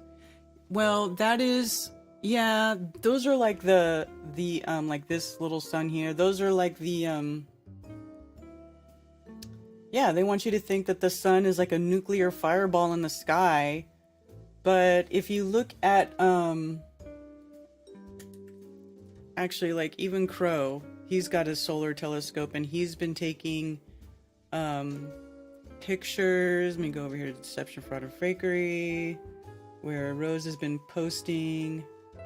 Here we go. So like this one that Crow puts out, this is actually a really good picture.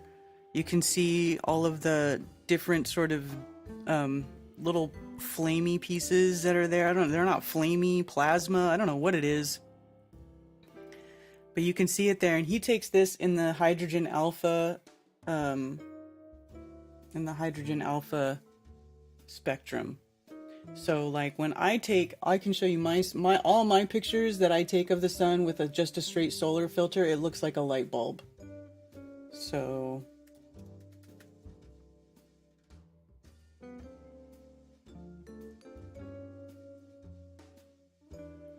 I can show you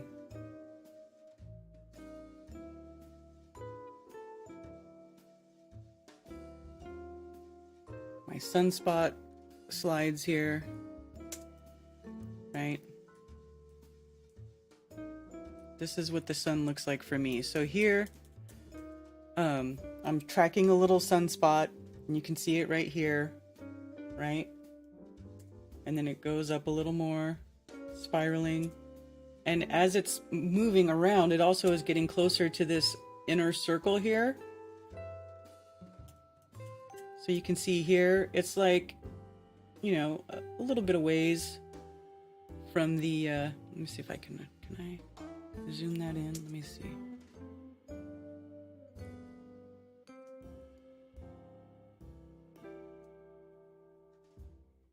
Open these in preview, probably work better. Yeah, here we go. So, no, only 2 of them open. Why do you suck? Here we go. So here you can see the sunspot is kind of away from the thing. Hold on, let me answer that. Here's my call window. Thank you for calling Coffee Talk. You're on with Karen B. How's it going, Karen? This is NDB. What's up, NDB? I was driving back home to reload some shit and go to another store. Okay. I don't know what that means. You asked me how's it going. I'm telling you. Now I'm been delivering chips and products and shit this morning. Okay. Cool. Tell that Japanese Yankee Stabley he can suck it. Okay. I know he's listening. Have you heard about the latest FE gossip? No. Well, let's just say Lowry and Nicole was MIA this weekend. What do you mean? They were MIA. Hell, they're still MIA. I hadn't seen them in chat this morning or nothing. They may be rested. They had a rough weekend. Well, I know there was a meetup that you guys... Did you guys have your meetup? No, that's September 13th, Friday 13th. Lucky, you know what I'm saying? Mm-hmm. Flat City, beach. Yeah. Be a cool time. I thought they... Oktoberfest is going to be lit again. Chief Crow coming, one big love. Shit. Yeah, so Binghamton, New York, were they... Oh, maybe that's not them. There was a meetup in Binghamton, New York. I don't know if they went to that or not. No, Lowry had another meetup. And Nicole, they had another meetup. There was probably lots of people at this meetup. Okay. I'll let them tell you. I don't know. I don't want to spill the beans, you know what I'm saying? But I'm blasting. But hell, I see if I say this, I'll fuck it up too, so I'm going to be quiet. So you know what happened, but you're not saying. Is that what you're saying? Well, yes. Okay. They're usually in chatty up, chatty Cathy. Well, to be honest with you, Lowry is not usually in my Coffee Talk chat. It's a little early for them. Well, that's true. Even though it's almost noon on the fucking east coast of New York. Yeah. But I understand.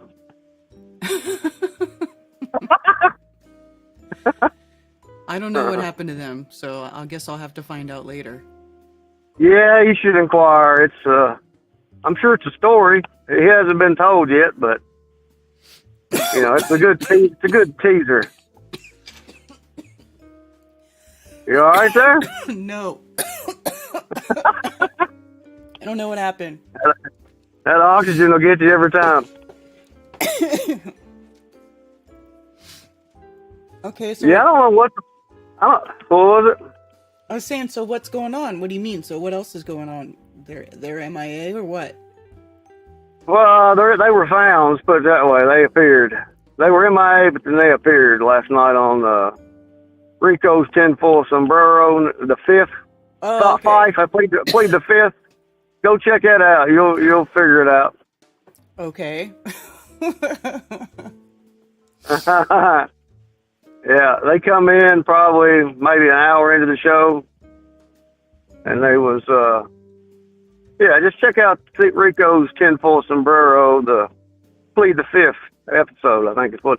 I think he's trying to go with that Dave Chappelle video where, you know, back in the day, the Chappelle show, he had that FIF in court. Mm-hmm. I think that's what I remember, but it's been a while. Yeah. He pleads his fifth. But no, those sunspots, I don't know what the fuck those things are, man. They always is an interesting topic. I mean, I seen Austin Melodome. He's been recording it, and the other dude, Effed Up World, he's been kind of recording them too. They're different locations, you know, so that's helpful. Mm-hmm. But I don't know what the hell those things are. I don't know what do you think they are? Sunspots? I mean, you think that's what you think that's they know what they say it is what it is, you know what I'm saying? What they say it is, or something different. I don't think they know exactly what sunspots are. I just think it's a feature on the sun. It's part of what happens when the sun is doing its thing. I don't, that's all I don't really think there's anything like super remarkable about them, other than the fact that you can watch their motion and see that it doesn't match what they tell you about heliocentricity. But as far as like they themselves or what their purpose is, I mean, who knows? We don't even know. We still don't really know what the sun is or how it works or where the source of the sun comes from or any of that stuff. So, I mean, it's anybody's guess is as good as mine. All I know is that if you understand the motion of sunspots and you understand the motion of the stars, one has nothing to do with the other. So this Vibes of Cosmos making this stupid video telling everybody that the sunspots are seeing stars through the sun, that's just ridiculous. That does sound ridiculous. They're saying it's stars shining through the sun? It says the description. We observe the sunspots, and as we saw and in other videos before, sunspots are tight together and rotate around the center of the sun, and then, which is fine, but even that statement right there contradicts what they're saying. Yeah. Yeah, it does. Doesn't make any sense. No. I mean, it doesn't add up. It doesn't make sense. It doesn't make sense. But then there's all these comments under the video talking about how, oh, my mind is blown. Honey, your mind got blown obviously a long time ago and you never put it back together. So, that's just one of those things where, I always say learning that the earth is flat is easy. It's easy to break down your whole paradigm. The hard part is building it back up again with relevant information and not bullshit. Because there's plenty of people trying to feed you their bullshit to get you into their cult and to click on their videos and to buy their books and all their other bullshit. And none of it has anything to do with how reality works. All right.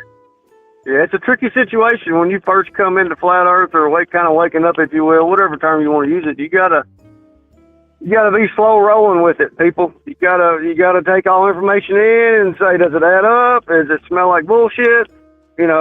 And most of it's bullshit, guys. Because we don't know what the fuck this place is. We're still figuring it out. Yeah. We are still figuring it out. I don't know what the fuck this place is. That's a fact. Yeah, that's right. True. None of us do. I mean, it's just crazy. Crazy times, man. Everybody's saying shit's going down, but ain't nothing going down.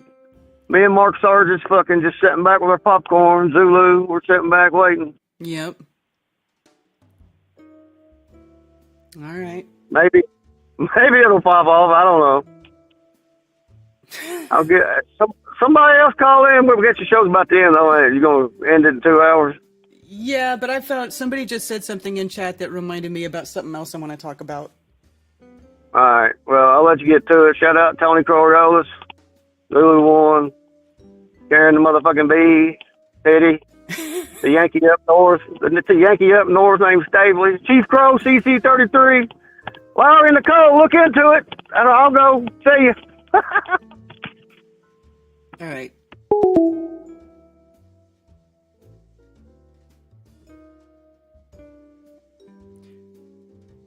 It doesn't really wag and wheel, it just appears to because you are turning to watch it and are not at the center of its rotation. Are we talking about field rotation, Zach? Yeah, it's the sun moving across the sky. But also the sunspots move on the face of the sun. So the sun moves, and then the sunspots move on the face of the sun. So it's weird. And somebody in chat says Flatworks has a new vid on the fake sun for Antarctica.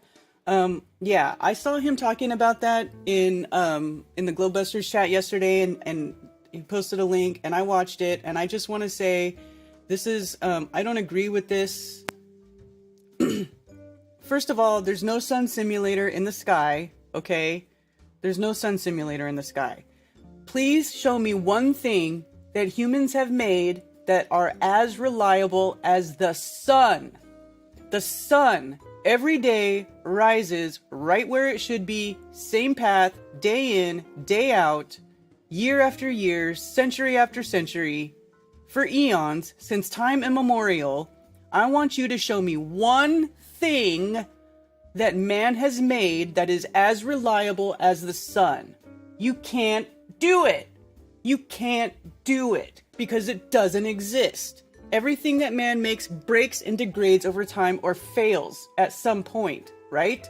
So to say that man can replace the actual sun in the sky is absolutely ridiculous in my opinion. So this, let me go back.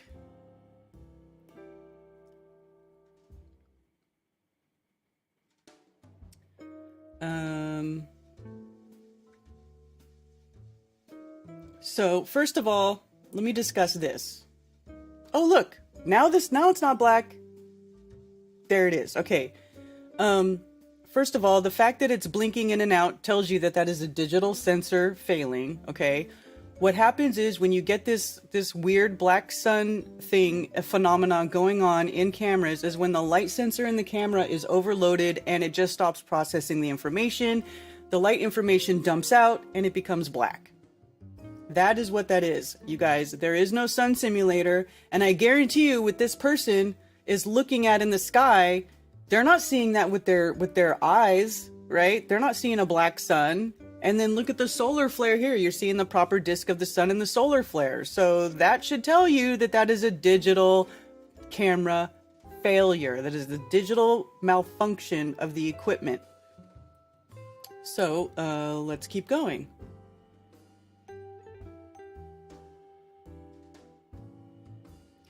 Or where was oh, let me go back. I skipped over some. So this guy is thinking that this, whatever this block thing is, it's got this whole container. Is this whole thing floating around in the sky? Or is it just the lens? Right? Is it just the lens? I don't think so.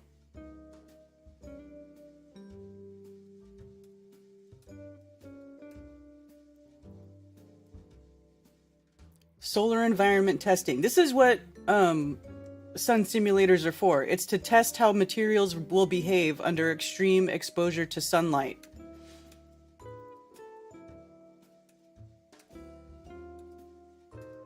Blah, blah, blah. Sun simulator. Now here, this is one of the same pictures that people have been using to push sun simulators for a long time. I would like to see where this picture was taken. This could be this could literally be a reflection in a window, and somebody took a picture from inside out the window, and you see the reflection on the window, and this is what you see. Like, this doesn't even look like there's something in the sky, nor does it look bright enough to be the sun. It doesn't make sense. And it doesn't even match your sun simulator picture. This is a hexagon. This one is missing the corners of the hexagon, so it's obviously not the same thing.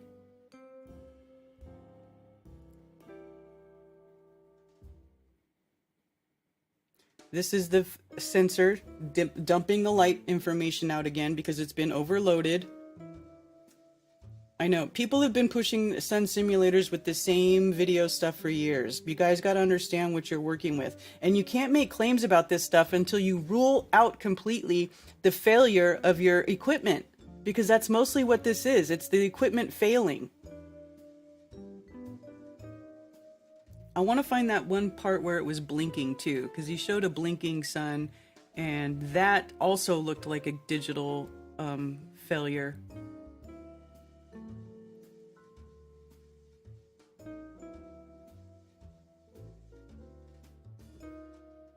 the shape wouldn't be right, the heat signatures would be different. Okay, so this blinking back and forth to me looks like it's like the clouds in the sky. The camera doesn't know how to set the aperture. It like keeps going back and forth. It's like, do I want lower? Do I want higher? Do I want lower? Do I want higher? Lower, higher, lower, higher, lower, higher, right? Like, because the sun is not giving off equal light here. I don't know what kind of equipment this person used. You know, you need to know if you're going to start making claims about the sun doing abnormal things in the sky. You need to take very specific time, measurements, date, location, what kind of equipment you recorded it with. You have to rule out digital equipment failure, and none of these pictures, none of these videos rule out digital equipment failure. In fact, I think that they show digital equipment failure, right?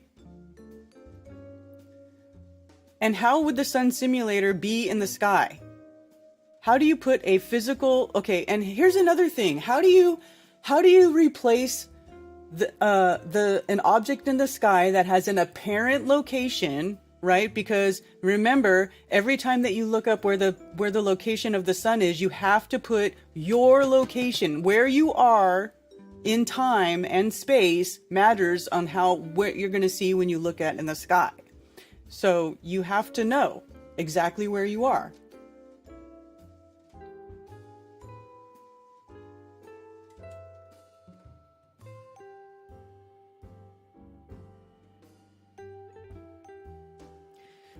So here's the thing.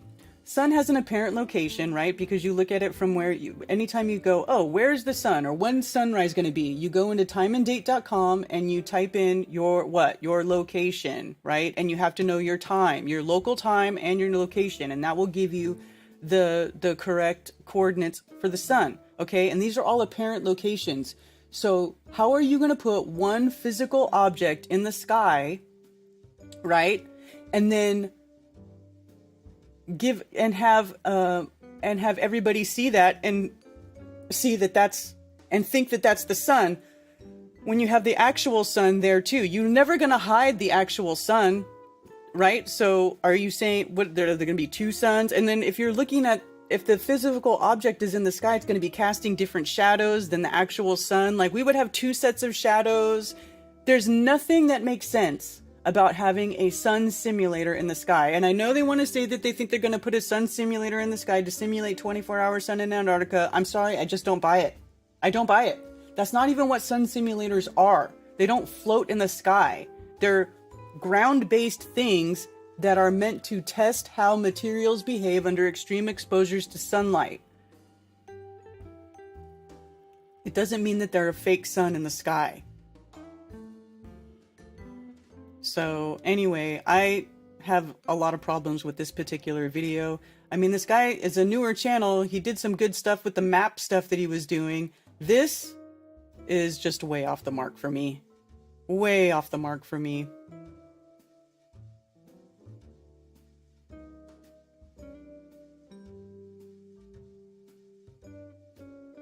David Weiss is saying there will be a sun simulator in Antarctica.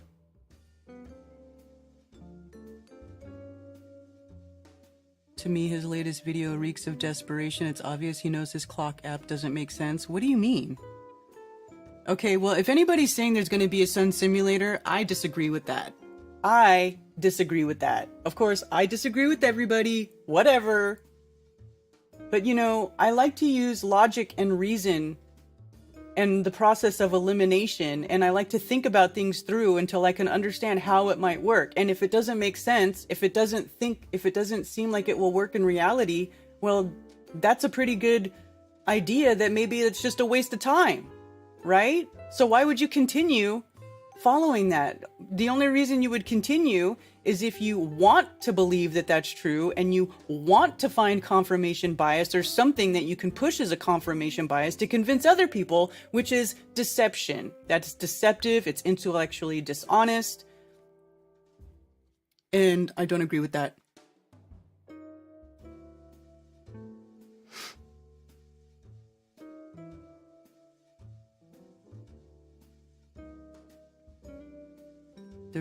Well, look, I don't know about all that. I haven't talked to David. I don't know what the deal is with that.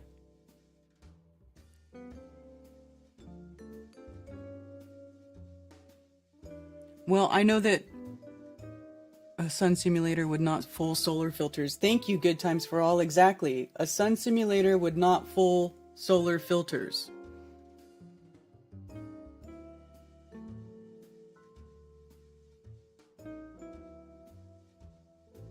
Well, person with a Russian name, I cannot confirm or deny this.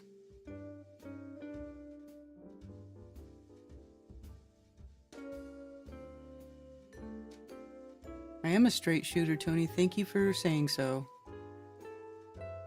Maybe the sun is a huge airplane with a huge light. Well, first of all, for anything to replace the sun, it's going to have to travel over 1,000 miles per hour through the sky. 1,000 miles per hour.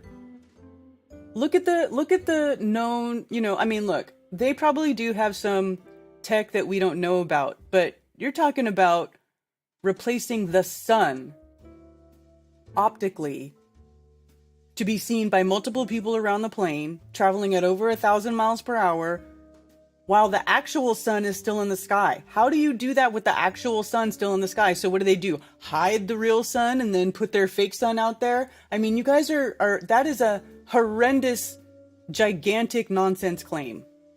I mean, you guys are literally talking about man manipulating like one of the core fundamental pieces of the creation, like the very thing in this realm that one of the two main things in this realm that feeds life, right? The sun and water. Right? Literally, without the sun, nothing grows. There is no heat. Everything is cold and desolate and unlivable. So you guys think about this. You cannot replace the sun. Come on.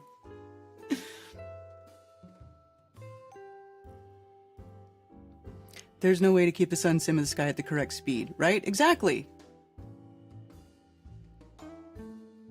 This realm might have had sun simulators always. Okay, well, that's another claim that we have no proof of. And the two suns things is not really a secret. The two suns phenomena is a totally different thing than a sun simulator.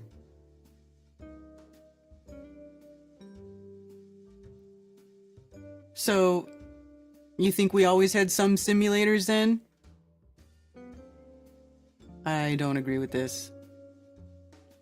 I think people like to use simulation as a way to describe the realm because that's as good as you're going to get to understand it. I think most people just don't have the capacity to understand, what this place is or even have a hint of it. They're like, oh, it must be a computer simulation. How else could it work? It must be all technical program. Well, there is a master programmer, but it doesn't mean that we're in a computer the way that we understand a computer simulation. And when you say a simulation of what? What is it a simulation of? What are we simulating if we live in a simulation? I feel like people, we're not in a simulation, okay? Just stop looking for ways out of recognizing that this place is created for humans. Okay? Humans couldn't live if this place wasn't created. And I also think that this place wouldn't exist if humans weren't here. That's part of the symbiosis of this realm.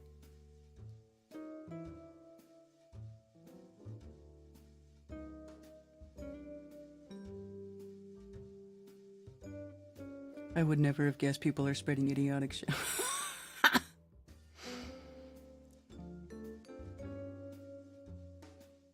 The Earth doesn't revolve around anything, Catherine MC. The Earth is stationary. The sun goes around the Earth.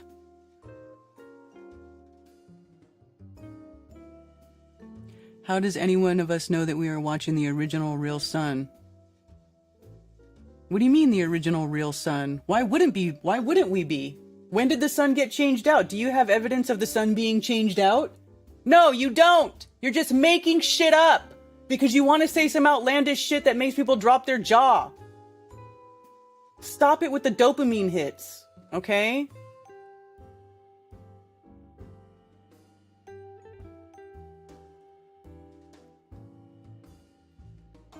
What I've noticed about the sun is that the sun is almost white hot rather than orange glow it used to be. Brandon, this could be true because they do manipulate the atmos with spraying and stuff. All the crap that they're putting, you know, in the sky could absolutely be affecting the way that light propagates in our atmosphere. That makes sense to talk about. That's a legitimate conversation, in my opinion. But nobody's putting a fake sun in the sky to hide the real sun. It's just not happening. It's not happening. And I think that, you know, you guys should probably try to just let that one go.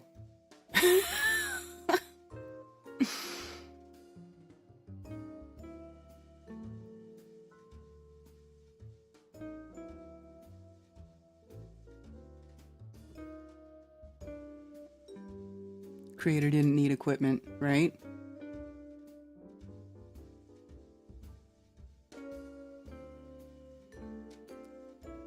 Well, that's what scripture says, Catherine. That's what the scriptures say.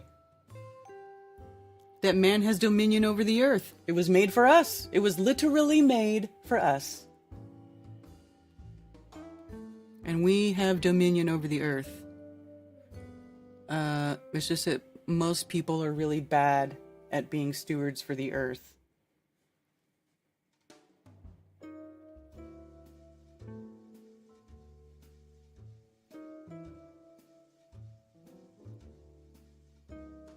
The chemtrails badly F up the light frequency of the sun. Yeah, that could be going on. That definitely could be going on.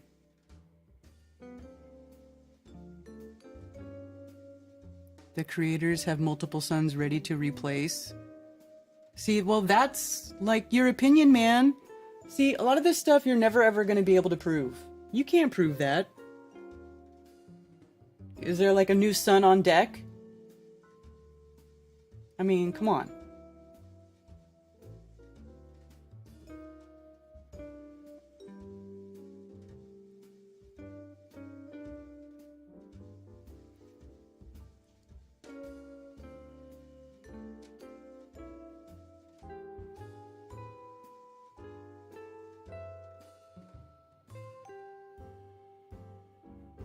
Blah, blah, blah.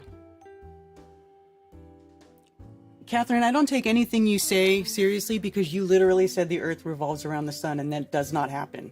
So you're a globie. You're still a brainwashed globie, and I don't really care what you say.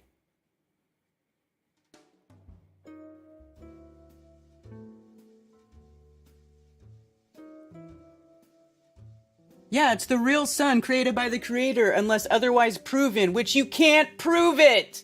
God, people just love to say all kinds of stupid, ridiculous shit. Oh, it's the different sun.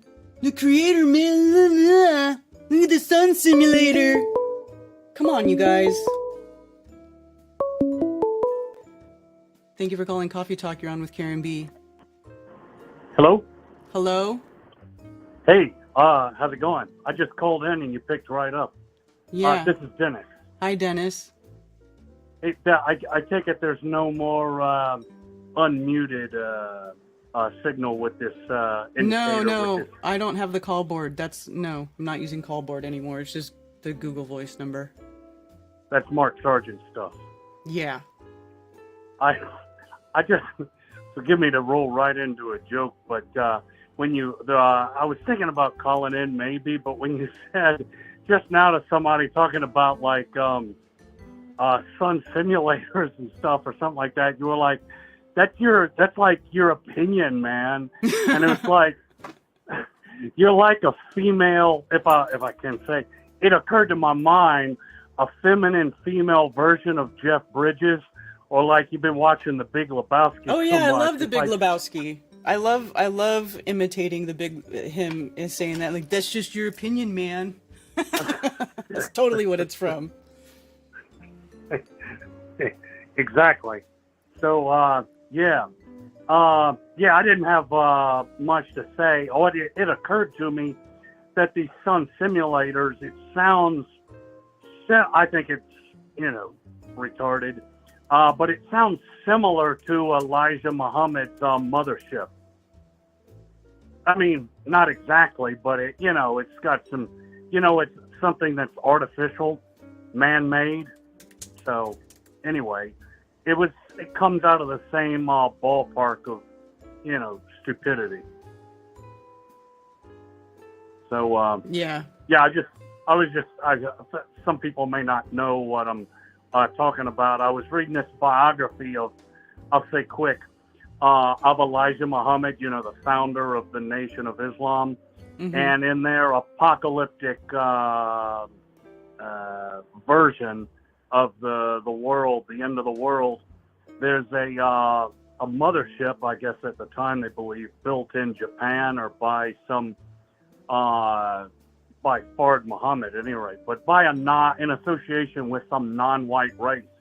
There's this vast mothership that's built artificial and sends into the sky, and a bunch of black scientists in smaller spaceships come out of it and rain destruction down on the white world and destroy the white race. That's part of their version of the. And I realized that although they had been around since the 1930s, Elijah Muhammad wrote a book called The Fall of America, which I don't have total disagreement with some of its politics, but that came out in 1973, and then Parliament with its Mothership Connection album, Parliament Funkadelic, Mm-hmm. that came out in 1975, just like 2 years later, and I think it's pretty obvious where they got that concept from. They took the racial part out of it, but That makes sense. It seemed like if the biggest, most important takeaway from that, aside from the stupidity, is that in the Nation of Islam is the conduit that got belief into the black community, that got acceptance of all this space stuff and the moon landing and orbital satellites and all. If it hadn't have been for that, the black community would have been much more prone to dismiss it as white science rubbish, racist garbage, which it is. But anyway, that's that unfortunate characteristic. Their belief paralleled the rise of that in mainstream science of orbital satellites. So it's not as stupid as it is. It's not any stupider than orbital satellites and mainstream science. But yeah, that's about all I got. I hope that maybe not yet, but at some point a video advertisement for Flattoberfest might be out. They'll have it on Strange World, so I don't have to keep I'm calling in to announce it every week. Yeah. I keep forgetting.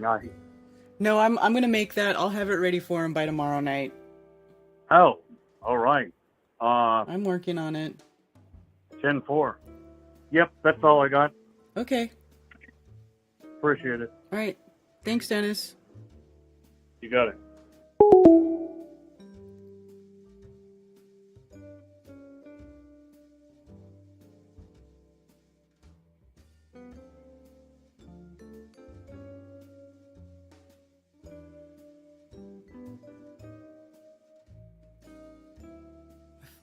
A famous plasmoid scientist, Malcolm Bendall, says that the moon was an old sun. How would they know that, though? See, I don't really agree that the moon is an old sun either. This is all speculation. We can sit here and say, well, maybe this, or maybe that, or maybe this, but there's really no evidence for any of that. There's no evidence that the sun used to be, or that the moon used to be a sun, or that the sun we see now is not the same sun that's been going around the circle of the earth since this place was ever made. There's just no reason to think that. I mean, you guys can have all these little fantasy thoughts in your head all you want, but there's just no proof of it. Oh, we're not seeing the real sun. Well, how the fuck do you know you're not seeing the real sun? It doesn't, it makes way more sense that the sky is being manipulated with the chemicals and shit that they're spraying in the air, and that it's manipulating the way that the light propagates through our atmosphere. That makes way more sense than oh, the sun got changed out. It's not even the same sun anymore. That's just crazy talk. It just doesn't make any sense logically. I mean, there's nothing to suggest that that happened. That is just pure rectal extraction. And that's fine, you know. I don't care to dabble in fantasies or talk about things that don't make any sense in reality. Like, you guys got to think these things through. How would the sun have been changed out? How? You don't even know what the sun is. You don't even know how the sun works. And you're going to say, oh, they changed it out. Get out of here.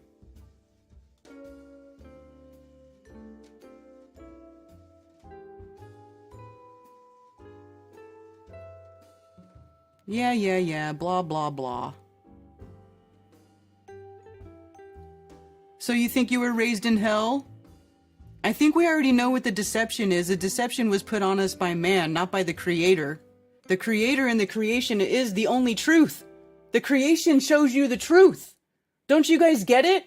Nature doesn't fucking lie. But you guys are sitting here going, oh, that's fake. Oh, they don't want to do it. No, nature doesn't lie. Okay? It's like the one thing you can count on in life. Nature will always be nature. And the world works the way the world works. Okay? All we have to do is observe and learn and pay attention. That's what we got to do. Because I have no reason to think otherwise. I have no reason to think that I'm not looking at the real sun. No reason. There's no reason to think that. None whatsoever. Other than you just want to say it.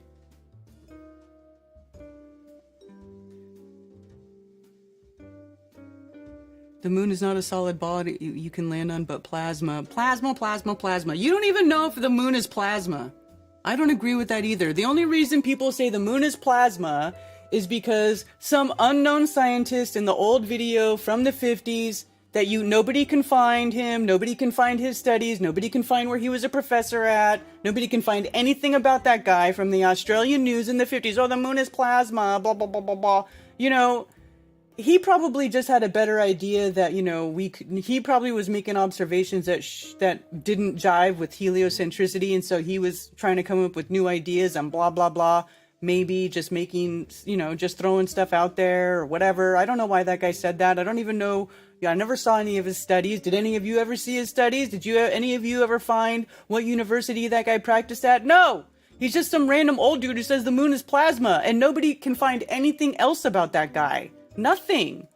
There is so much misinformation out there, you guys. Seriously.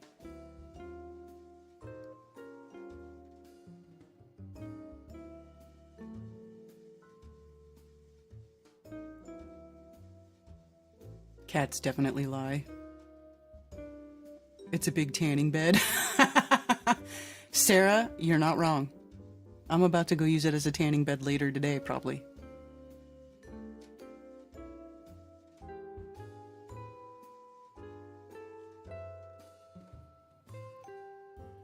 They think this dumb shit because the sun changes colors by the cycle. The sun has 4 colors. Oh, that's interesting, Ben. Yeah, the sky has a cycle. And then it's like, nobody pays attention to the sun or the sky clock, right? Their whole lives. They find out the earth is flat, and then they start looking up in the sky like, what's going on up there? And then they see all these crazy movements that they never noticed before, and they're like, what is that? Why is it doing that? Is it real? Blah, blah, blah. No, it's just that you weren't paying attention this whole time, and now you are. Good for you. It's good that you're paying attention, but you need to learn that there's certain things about the sky that you're never going to know. There's certain things that you can't prove. All you can do with the sky is observe it. All you can do with the sky is observe it. That's why all of the things that look at the sky are called observatories. All the things that look at the sky are called observatories because all you can do with the sky is observe it. You cannot go there, you cannot touch it, you cannot feel it, you cannot measure it. You can just look. That's all you can do, is look.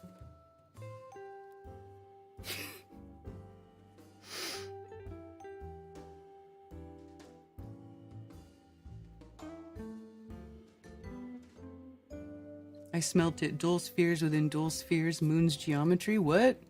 Malcolm Bendall.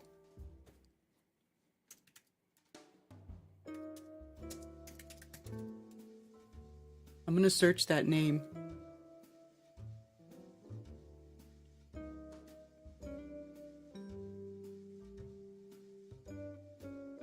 Plasmoid energy.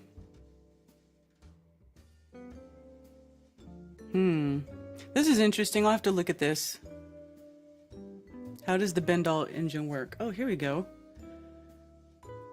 Catalyst-induced dissociation of HZO liquid. What's HZO? Water separated into H and O. Water vapor, plasmoids, iron, chrome, platinum, shockwave, heat, exhaust, pulse, vacuum, plasma, spark. Liquid to gas. The disassembled water separates into two parts, ionized hydrogen gas and part oxygen gas. These gases are highly flammable.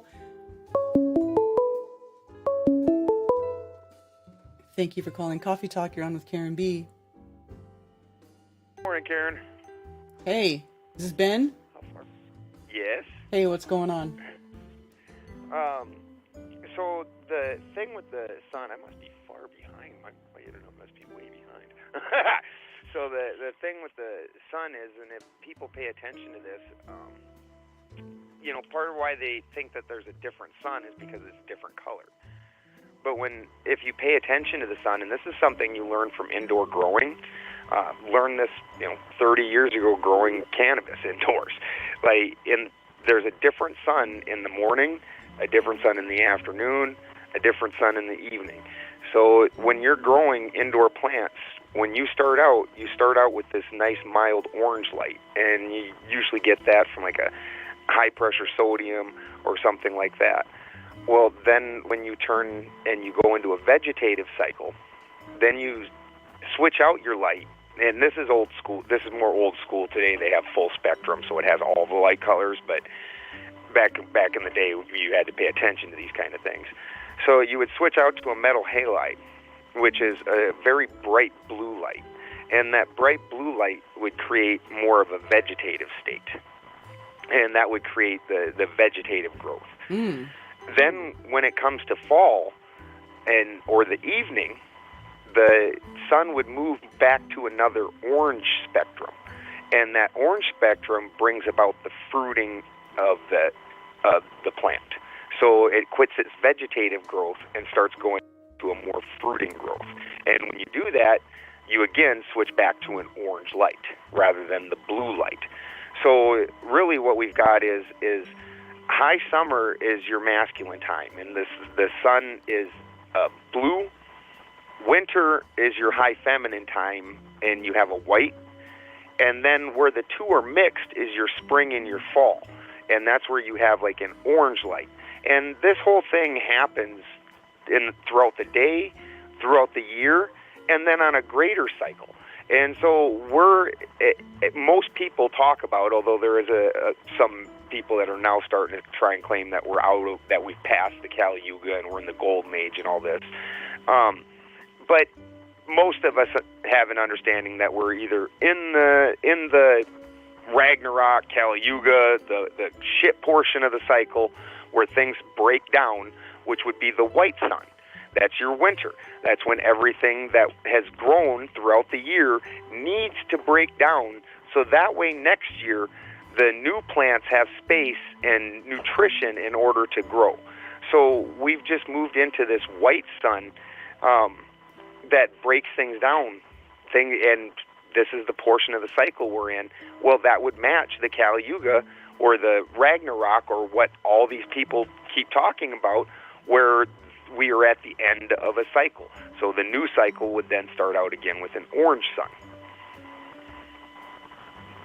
Cool. Okay, well that actually makes sense, because I know I've seen and heard about people changing their light setup when they want to induce fruiting in their plants or whatever, right? Yes. Okay, so same concept, I'm assuming. Exact same concept, literally. And something that we can prove over and over again, that the sun goes through this cycle, because we have to replicate it if you want to grow plants worth of shit. Right. not a different sun, just a different color. It's okay. Yeah, that makes sense, actually. That's good. You Good bet. point. And can't wait till September. This is going to be awesome, where we get to put our hands on things, and the things that we say get proved. Yeah. So, isn't that awesome? It's going to be so awesome. it really is. All right. We love you, Karen. All right, love you too. I'll talk to you later. Later. Yeah, so there you go. It's just part of the sun cycle. Now, that's not to say that the stuff they spray in the air doesn't mess with the light. It could, but it also has the cycles, and that actually makes sense, and I hadn't really thought about that before, so I'm glad Ben called with that, because it is true. People who grow stuff indoors, you have different light spectrums for growing, for fruiting, all that stuff. I remember reading about that, so that totally makes sense that the sun is set to have a cycle to promote growth and fruiting of the flora on the face of the plane. This makes sense.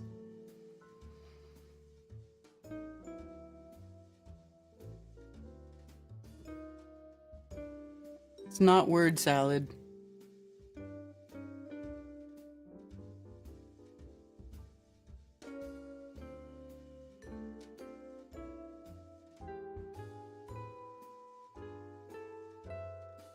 You can change the length of hours, but there's also ways to do it with changing the light spectrum too. Just because you don't use it doesn't mean it doesn't happen.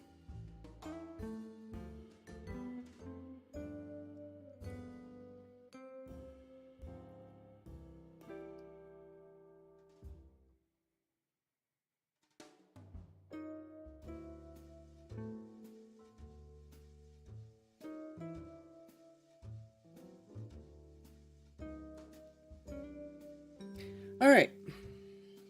Well, I guess I'm going to wrap that up then. It's after 12. It's been 2.5 hours, so I'm going to get off of here and get going with the rest of my day.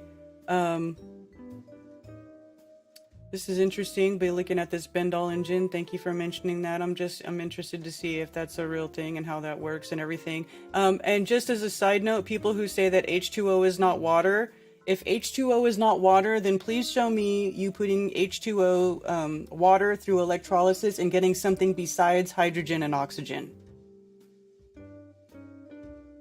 Because the only thing you get when you break water molecules apart is hydrogen and oxygen, and I have never ever seen or heard of anyone getting anything other than hydrogen and oxygen when putting water through electrolysis. So please show me where water goes through electrolysis and you get something besides hydrogen and oxygen. If you can't do that, then you have no proof that water is not H2O. None! None, and you have no reason to say that, and you have no evidence. So get to work, get in the lab, do some science, and prove your shit. All right? That's what it's all about. Okay. I'm going to wrap it up here. Thank you for being here. Don't forget to go to flatearthfestivals.com and get your tickets to Flattoberfest. If you have any questions, you can email me, flatearthfestivals@protonmail.com. And once again, if you want to be a vendor or exhibitor, please go to the website and fill out the vendor exhibitor request form, and I will get back to you as soon as possible. You can also join this link to get to the Flattoberfest 2024 Telegram group. Well, it's just the Flattoberfest in general Telegram group. And you can chit-chat with other people, other attendees, and all that good stuff. Okay? So have a wonderful day. Use your brains. Think things through. Logic is okay. Logic is not bad.